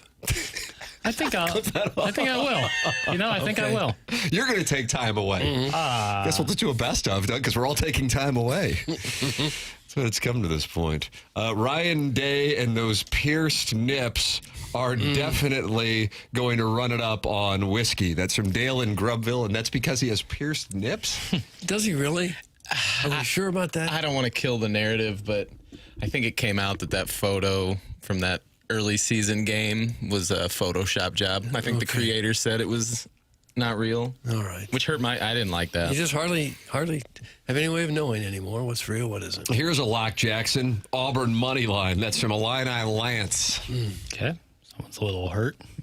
The Colonel has this gambling trend for Missouri and Auburn. Doug, do with it what you want. In 30 games as a favorite since the start of the 2021 season, Missouri is 28-2 overall. The two losses are also the only two times they've been favored by less than a field goal. That's an interesting little fun fact. Okay. 21-17, Kentucky, 2022. That was the fake punt game. They were favored by 1. That was in Columbia. And 62-24 to Tennessee in 2021. Missouri was favored by 2.5. In that time, Missouri has been a road favorite 5 times and is 5-0. Fun facts. No and tell, I would imagine. One of those was Nashville 2023. against Vanderbilt. I'm trying to think where else it would have been. Tick-tock. Anyway. I don't know. Is Mizzou in general a little better than the rest of the country gives them credit for, or are we just Mizzou nationalists? Jackson, are we Tiger nationalists? No. Jackson says the Tiger nationalists on Twitter. I think it isn't like Missouri played offensively so poorly on Saturday, and again, we're one throw away from winning. Now it's. But you would agree that Alabama should have been up by more points.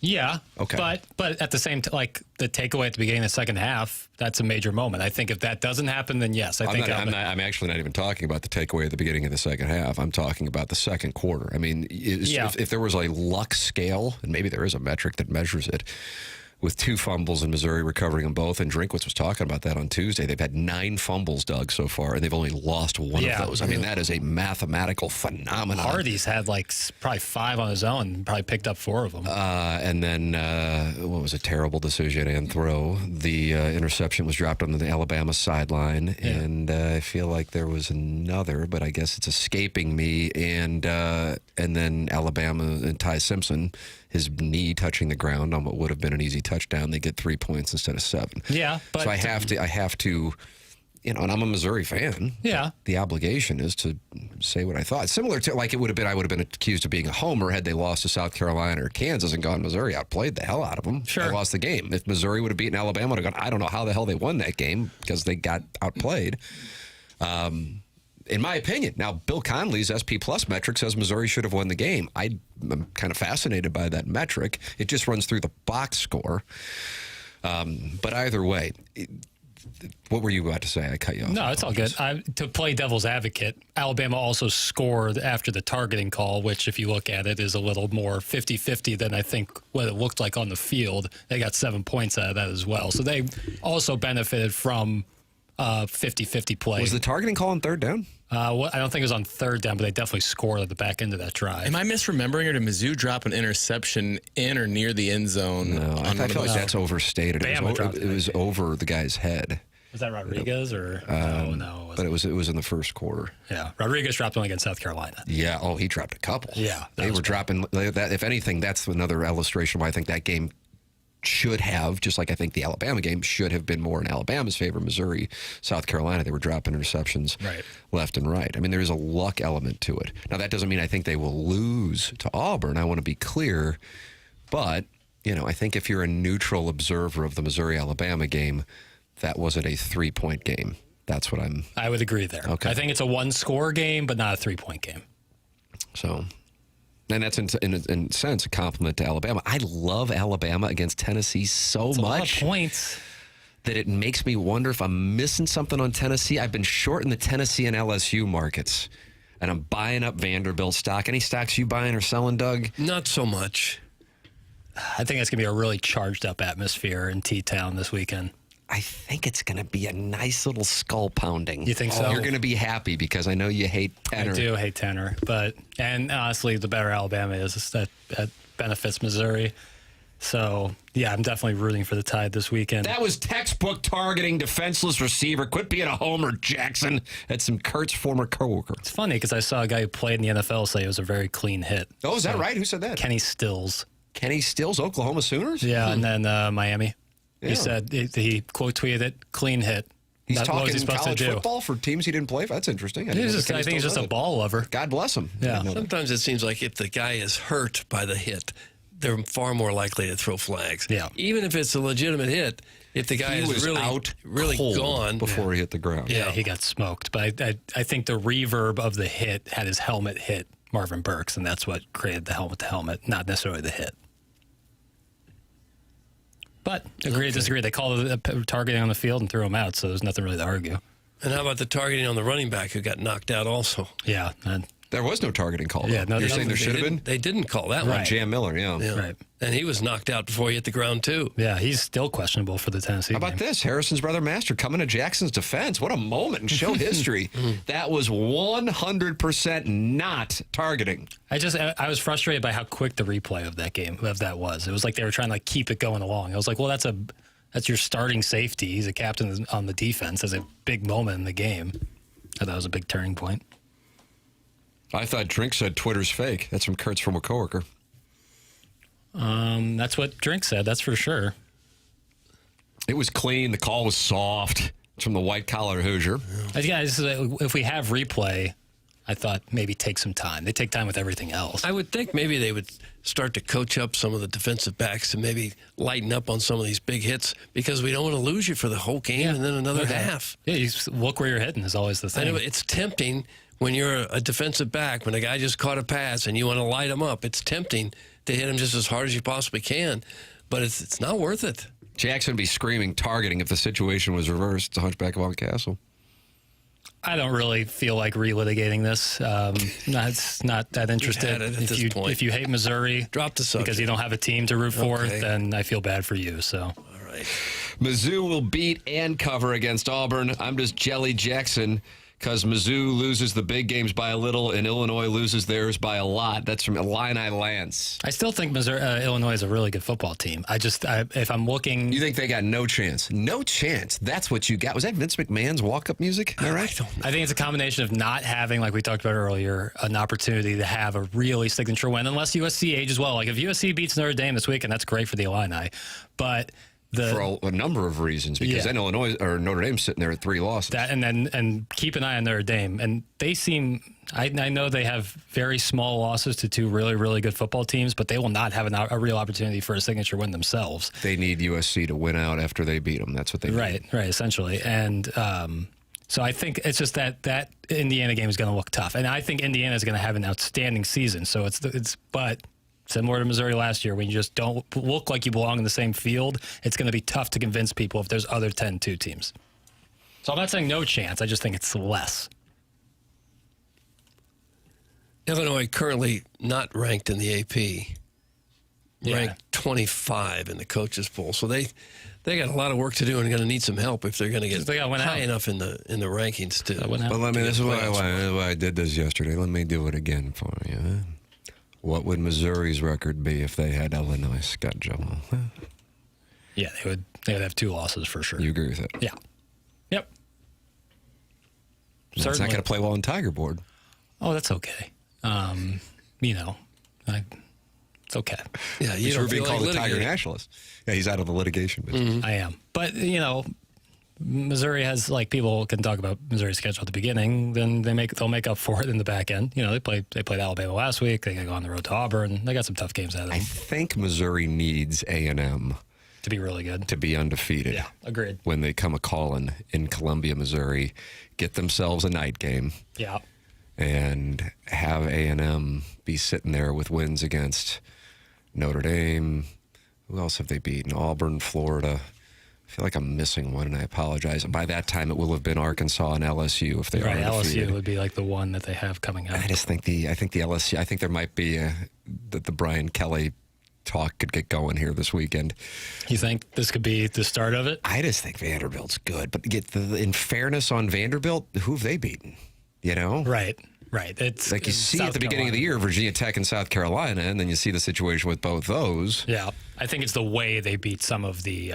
And I look at it and go, I think it's you want to talk about? I'll take the heat off you on Tiger Board. Okay. I think Vanderbilt played Alabama tighter than Missouri did, which I realize it sounds ridiculous when you look at the score. A couple red zone turnovers. Right. Then they were unforced. Yeah. Right.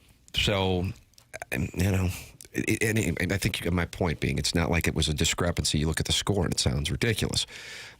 So with that said, and that was in Tuscaloosa. So I just think Alabama, Vanderbilt, that was a hell of a football game where the score doesn't look like it.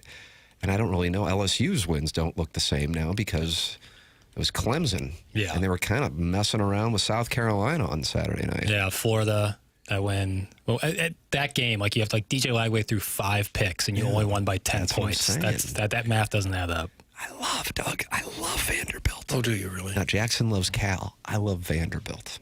Listen, I'll ride Vandy. I think Vandy's really good. That because the sharp gamblers parlay. Damn right. Thank you. Well, you think Utah just cleans out in the Holy War? -3.5. Night game with that kind of intensity, that's what I'm going to stay away from. Yeah, that could be a field But goal game. I loved Utah against Arizona State. That was a bet the Tam Avenue Capital Partners fired. What would Illinois' record be if they played Mizzou's schedule? Good question. I think that they would probably have the same record. 1 loss. Yeah, maybe 2.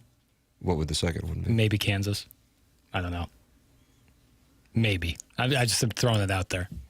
I don't know. I probably the same record. I've never watched a man argue with himself more. Well, in my life. is it an unacceptable answer if I think that they might have lost to Kansas? Okay, don't snip at us. That's just my take. All right. I think Illinois is a damn good football team. I don't think Missouri loses like they lost to Indiana. I'm sorry. If you thought Mizzou was done after Alabama last year, don't give me this Illinois is alive BS. That's some Yasiel the Boy Puig. I did not think they were alive after the Alabama game. I did not think they were alive after Alabama, but I think that's what he's saying. If you thought Mizzou was done right after the Alabama game, which was been blowout losses to Alabama and A&M. Yeah.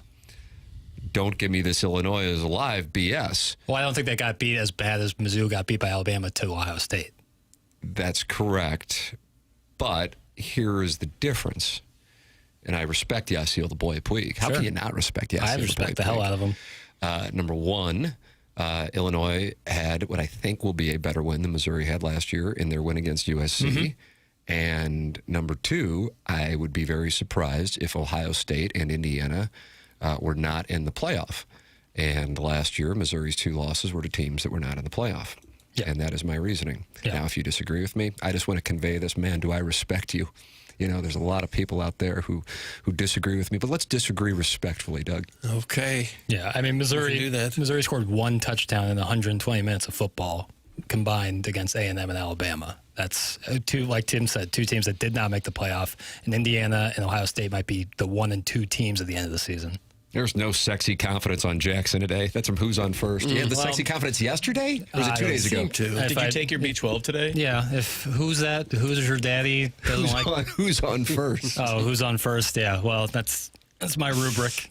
If he doesn't like it, then I did no good. Don't say rubric. Is that the cool thing to say now? I think a football team is damn good to sound like a guru or something. That's from Mr. Siders. Jesus, you guys need a hobby. Okay, let's not get angry with him. Let's not get angry. That's brutal, man. You know what you need to do? You need to retire and just do Movie Boy. Do it for the next 40 years. Yeah, my sanctuary. Even if no one listens. Just sit there in like a conversation pit, giving takes. Call it the conversation pit. Yeah. You can email in with your attacks the morning after at InsideSTL.com. Design Air Heating and Cooling email today will be coming your way here on the program. Go back and podcast the David Freese interview. I enjoyed the hell out of that surprise guest.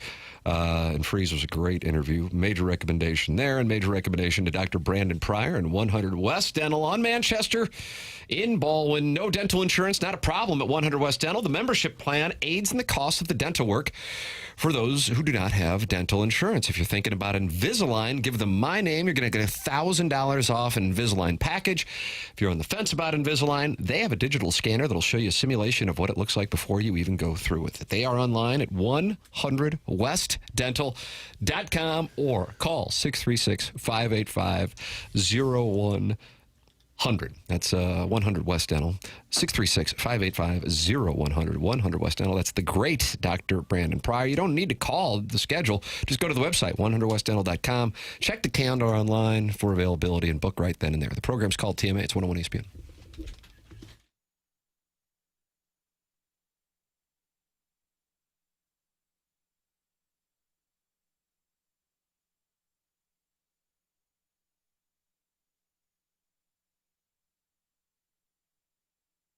Michael's Flooring is online at igotfloored.com. Locally owned and locally operated now for over 3 decades. Go to igotfloored.com and you can get 3 samples free from Proximity Mills. Michael's passion is flooring, and when you order from him, he wants you to have the best experience for the absolute best price. Just come in or talk to them at Michael's Flooring, and you will see the difference. They want to make sure they suggest the best thing for you, not pushing what corporate's telling them they have too much of.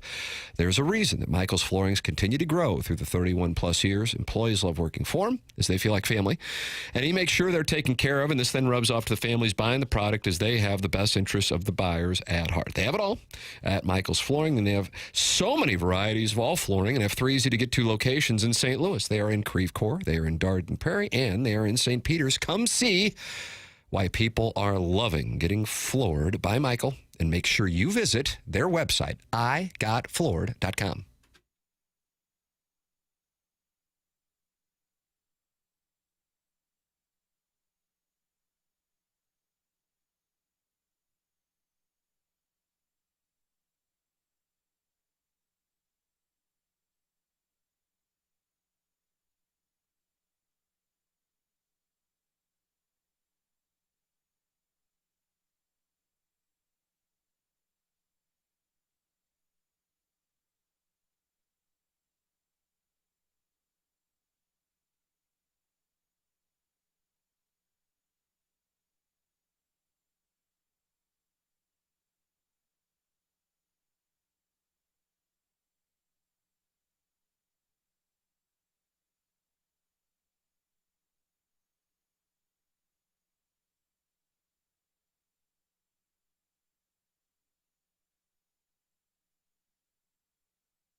I feel like this is being played to taunt Blues fans. I don't like it.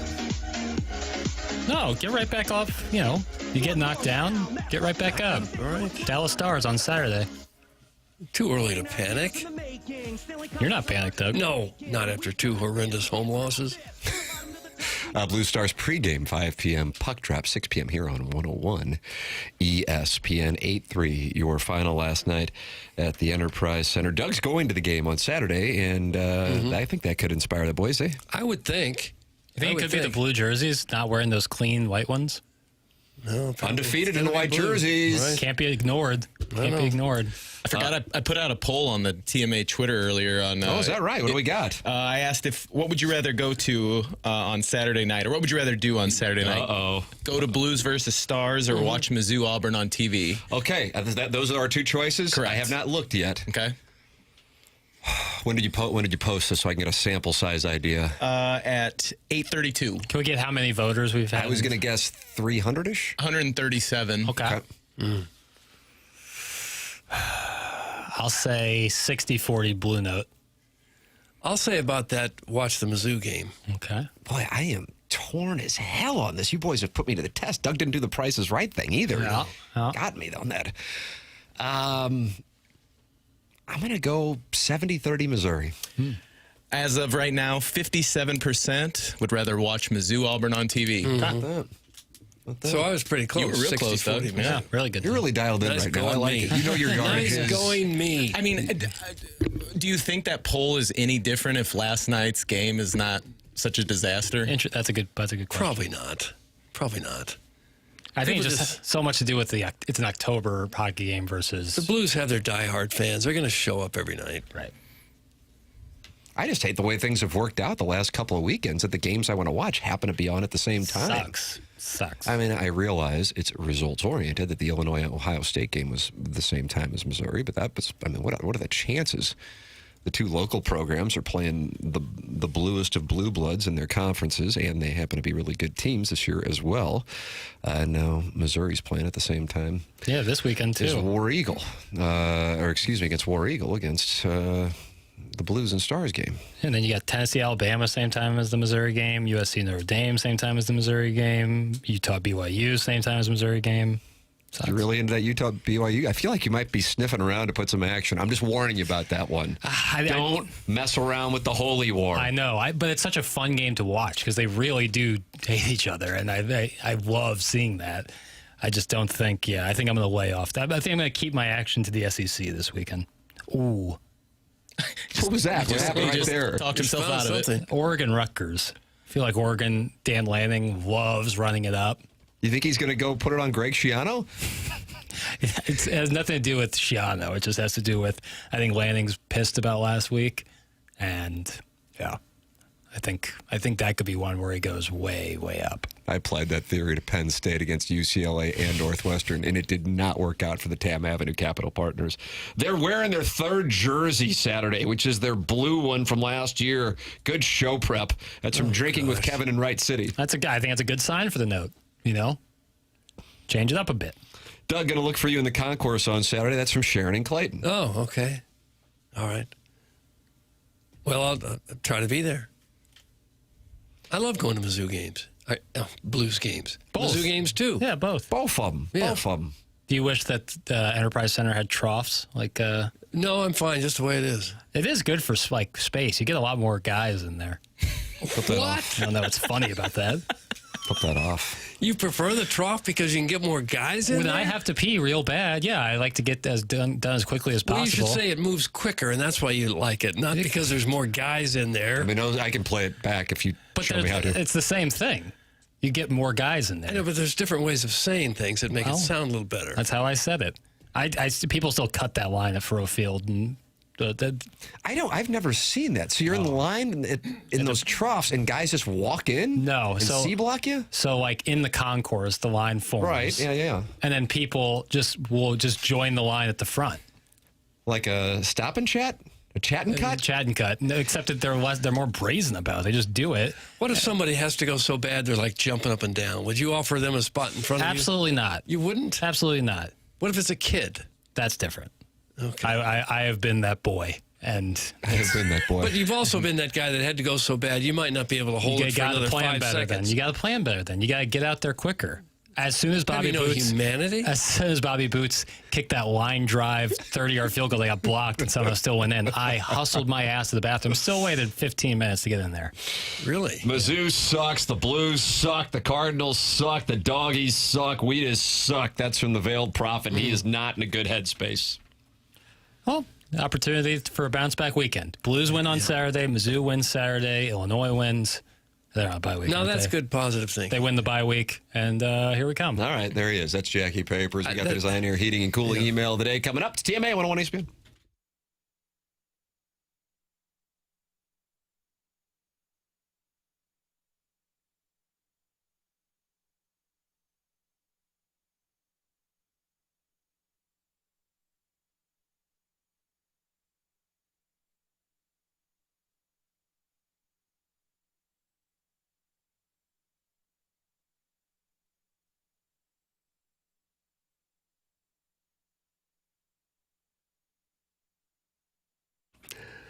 TMA is brought to you by St. Louis-based Stifel, a leading wealth management and investment banking firm. Stifel is the firm where success meets success and has been since 1890. Founded in downtown St. Louis in 1890, same street the company is headquartered on today. Proud to have called St. Louis home for 135 years now. Stifel partners with the Cardinals and the Blues and the Stifel Charity Classic. They also sponsor Stifel Theater. Stifel is honored to support our city, our people, and our future. With financial advisors in 12 offices across the region, Stifel helps clients right here in St. Louis and nationwide manage their hard-earned wealth. Stifel also provides banking, lending, and trust services and as a full-service investment bank. Basically, when it comes to finance, Stifel has you covered. As one of the fastest-growing wealth management firms in the world, their tagline is where success meets success. So it's no wonder they've decided to partner with a winning program like this one. Stifel Nicholas and Company Incorporated, member SIPC and NYSE.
Doug, Jackson's not attracted to women in Doc Marten boots. What are Doc Marten boots? Is that right? Just like the big chunky shoes in general. Oh, the big black but boots. It's like giant chunky shoes that are very popular now. Yeah, I don't care for that either. And like, what cocktail lounge would I need to go to see that? Somewhere in Soulard. Okay. Yeah. It looks almost like something would go with an emo. Who are the Emu, of course, an animal. Like an ostrich? No, the people that dress up in all black. Yeah. And what do they call it? Emo. That would be yes, but like goth. Yeah, but like it's not just like it's all like chunky shoes, like big giant chunky shoes, which are very popular. Yeah. now. Why would anyone want that? Make your feet feel clumsy and I don't awkward. know. Herman Munster boots. Yeah, I always like low tops. That's what I'm into. Low tops. What are low tops? Like low cut sneakers. Like not high tops. I don't know how else to describe it. Okay. Did I start speaking Latin here? No. Low cut I think shoes. Jackson's going to fight somebody today. Someone's ass is getting beat. I knew it. Spicy So says, I don't know. I guess they're sideways in the Michelob Ultra YouTube chat. I'm not sure what's going on. I know you people can't talk actual substance, which is why you can't debate. Happy you like watching your people smashing heads together and call it a sport. Have fun, y'all. Okay, Does that sound like anti-football in the chat? Yeah, Spicy Sal's been very anti-football. I've noticed. Anti-football? Yeah. Anti-football? Well, I'm going to suspend him. And he listens to suspended now? That's right. He listens to a sports talk radio show? You've been suspended a period of 2 days' time. Your name right now is going into the suspension log. I'll tell you what else I'm going to offer up. A little tariff of 20%. He's getting tariffed? Uh-huh. 20% tariff. We got the Design Air Heating and Cooling email today, the morning after at InsideSTL.com. That's coming up next. Teammate 101 ESPN.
This is Jackson with a Sports Center update driven by Johnny Londoff Chevrolet and Johnny Londoff Autoplex. Blues off today and tomorrow. Back in action on Saturday as they take on the Dallas Stars. Pre-game at 5 p.m., puck drop at 6 p.m. right here on 101 ESPN. That was another Sports Center update driven by Johnny Londoff Chevrolet and Johnny Londoff Autoplex. See them at londoff.com.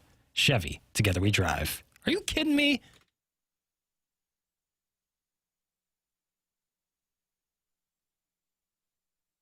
All right, Doug, you wanted it. You got it. It's time for the Design Air Heating and Cooling email of the day. But first, I want to tell people about Mentality. Have you or your family seen a change in you? Not quite yourself anymore? Struggling to focus? No energy for the people you love? Put it this way. If your bedroom could talk, would it have anything to brag about? Stop being tired of being tired and get back to being the guy you used to be. Visit mentalityhealth.com. Reserve your spot today. That's Mentality. I've been out there, got tested. They test your free testosterone as well. You're in and out within 20 minutes. Super friendly staff. It's Mentality, and that's Mentality online at mentalityhealth.com. Mentalityhealth.com. Time for the Design Air Heating and Cooling today. One vote for email of the day yesterday. It's always been my kind of luck. I once win a free doctor's checkup. Doug, I once win a free doctor's checkup. It sounds like you need to go back to the doctor. You're not writing well. You could be confused. After Doc, is it Jorgensen or Jorgensen? Jorgensen? I would say Jorgensen, unless told otherwise. And Mike Jorgensen managed for the Cardinals in 95? Jorgie, yeah, first baseman. Turned in the paperwork. The insurance company turned down my surgery because they considered my third and fourth big toes as a family trait. Doug, that's midge. Odd. Midge. Can't believe your YouTube chat is not behind a paywall. I'd move my kid from his pretentious school to the public school system if that's what it took to afford it. Tuning into the chat, I thought I was watching a sports show. Turns out I stumbled into the username Spicy So's personal crusade against football's vocabulary. The man's out here fighting, quote, programs like Plowsy fought against Big Ashtray after they were removed from cars 20 years ago. Within 5 minutes, he'd written enough anti-football manifesto material to fill Gangster Pete's ill-fitting, oversized backwards hat. You've got to admire the stamina, though. Most people tap out after one, you've made your point from a moderator. We have a moderator? I didn't know that. But not our guy, Spicy Sal. No, he doubled down, throwing in a you people and a kiss emoji like a general sending love letters from the front line. It's not sports commentary, it's performance art. And honestly, I respect it. Every chat needs its philosopher, even if he's just mad about the word program. Best, that's from Riot's Uncle Dunbar. Riot's Uncle Dunbar. And finally, the Blues got curb stomped on their home ice 8-3 by the effing Blackhawks. And what's the media in this town talking about? Some ankle tat having radio producer putting a headset on Gene Katie's comb over 20 years ago. Ours is the type of presentation where a seminary student from Shrewsbury feels free to drop in at any time to demand we take the call of his dweeb friend on the other line, who is pretending to be a fifth grader, asking for advice about his stepdad, but is really just trying to see how long he can stay on the air while rambling nonsense about a former NFL running back who's been retired for a decade. Fun fact, Steven Jackson made 3 Pro Bowls and rushed for 1,000 yards in 8 straight seasons while playing for the Rams head coaches Martz, Vitt, Linehan, Haslett, Spagnuolo, and Fisher, which is the most forgettable run of professional sports in St. Louis history. But Libby Jack still pleasures himself to the highlights. Some Buck Swope, DB at the recess lady's breast. Doug, what do you got? Buck Swope. Buck Swope. Buck Swope. Buck Swope wins the Design Air Heating and Cooling email. We got to go by.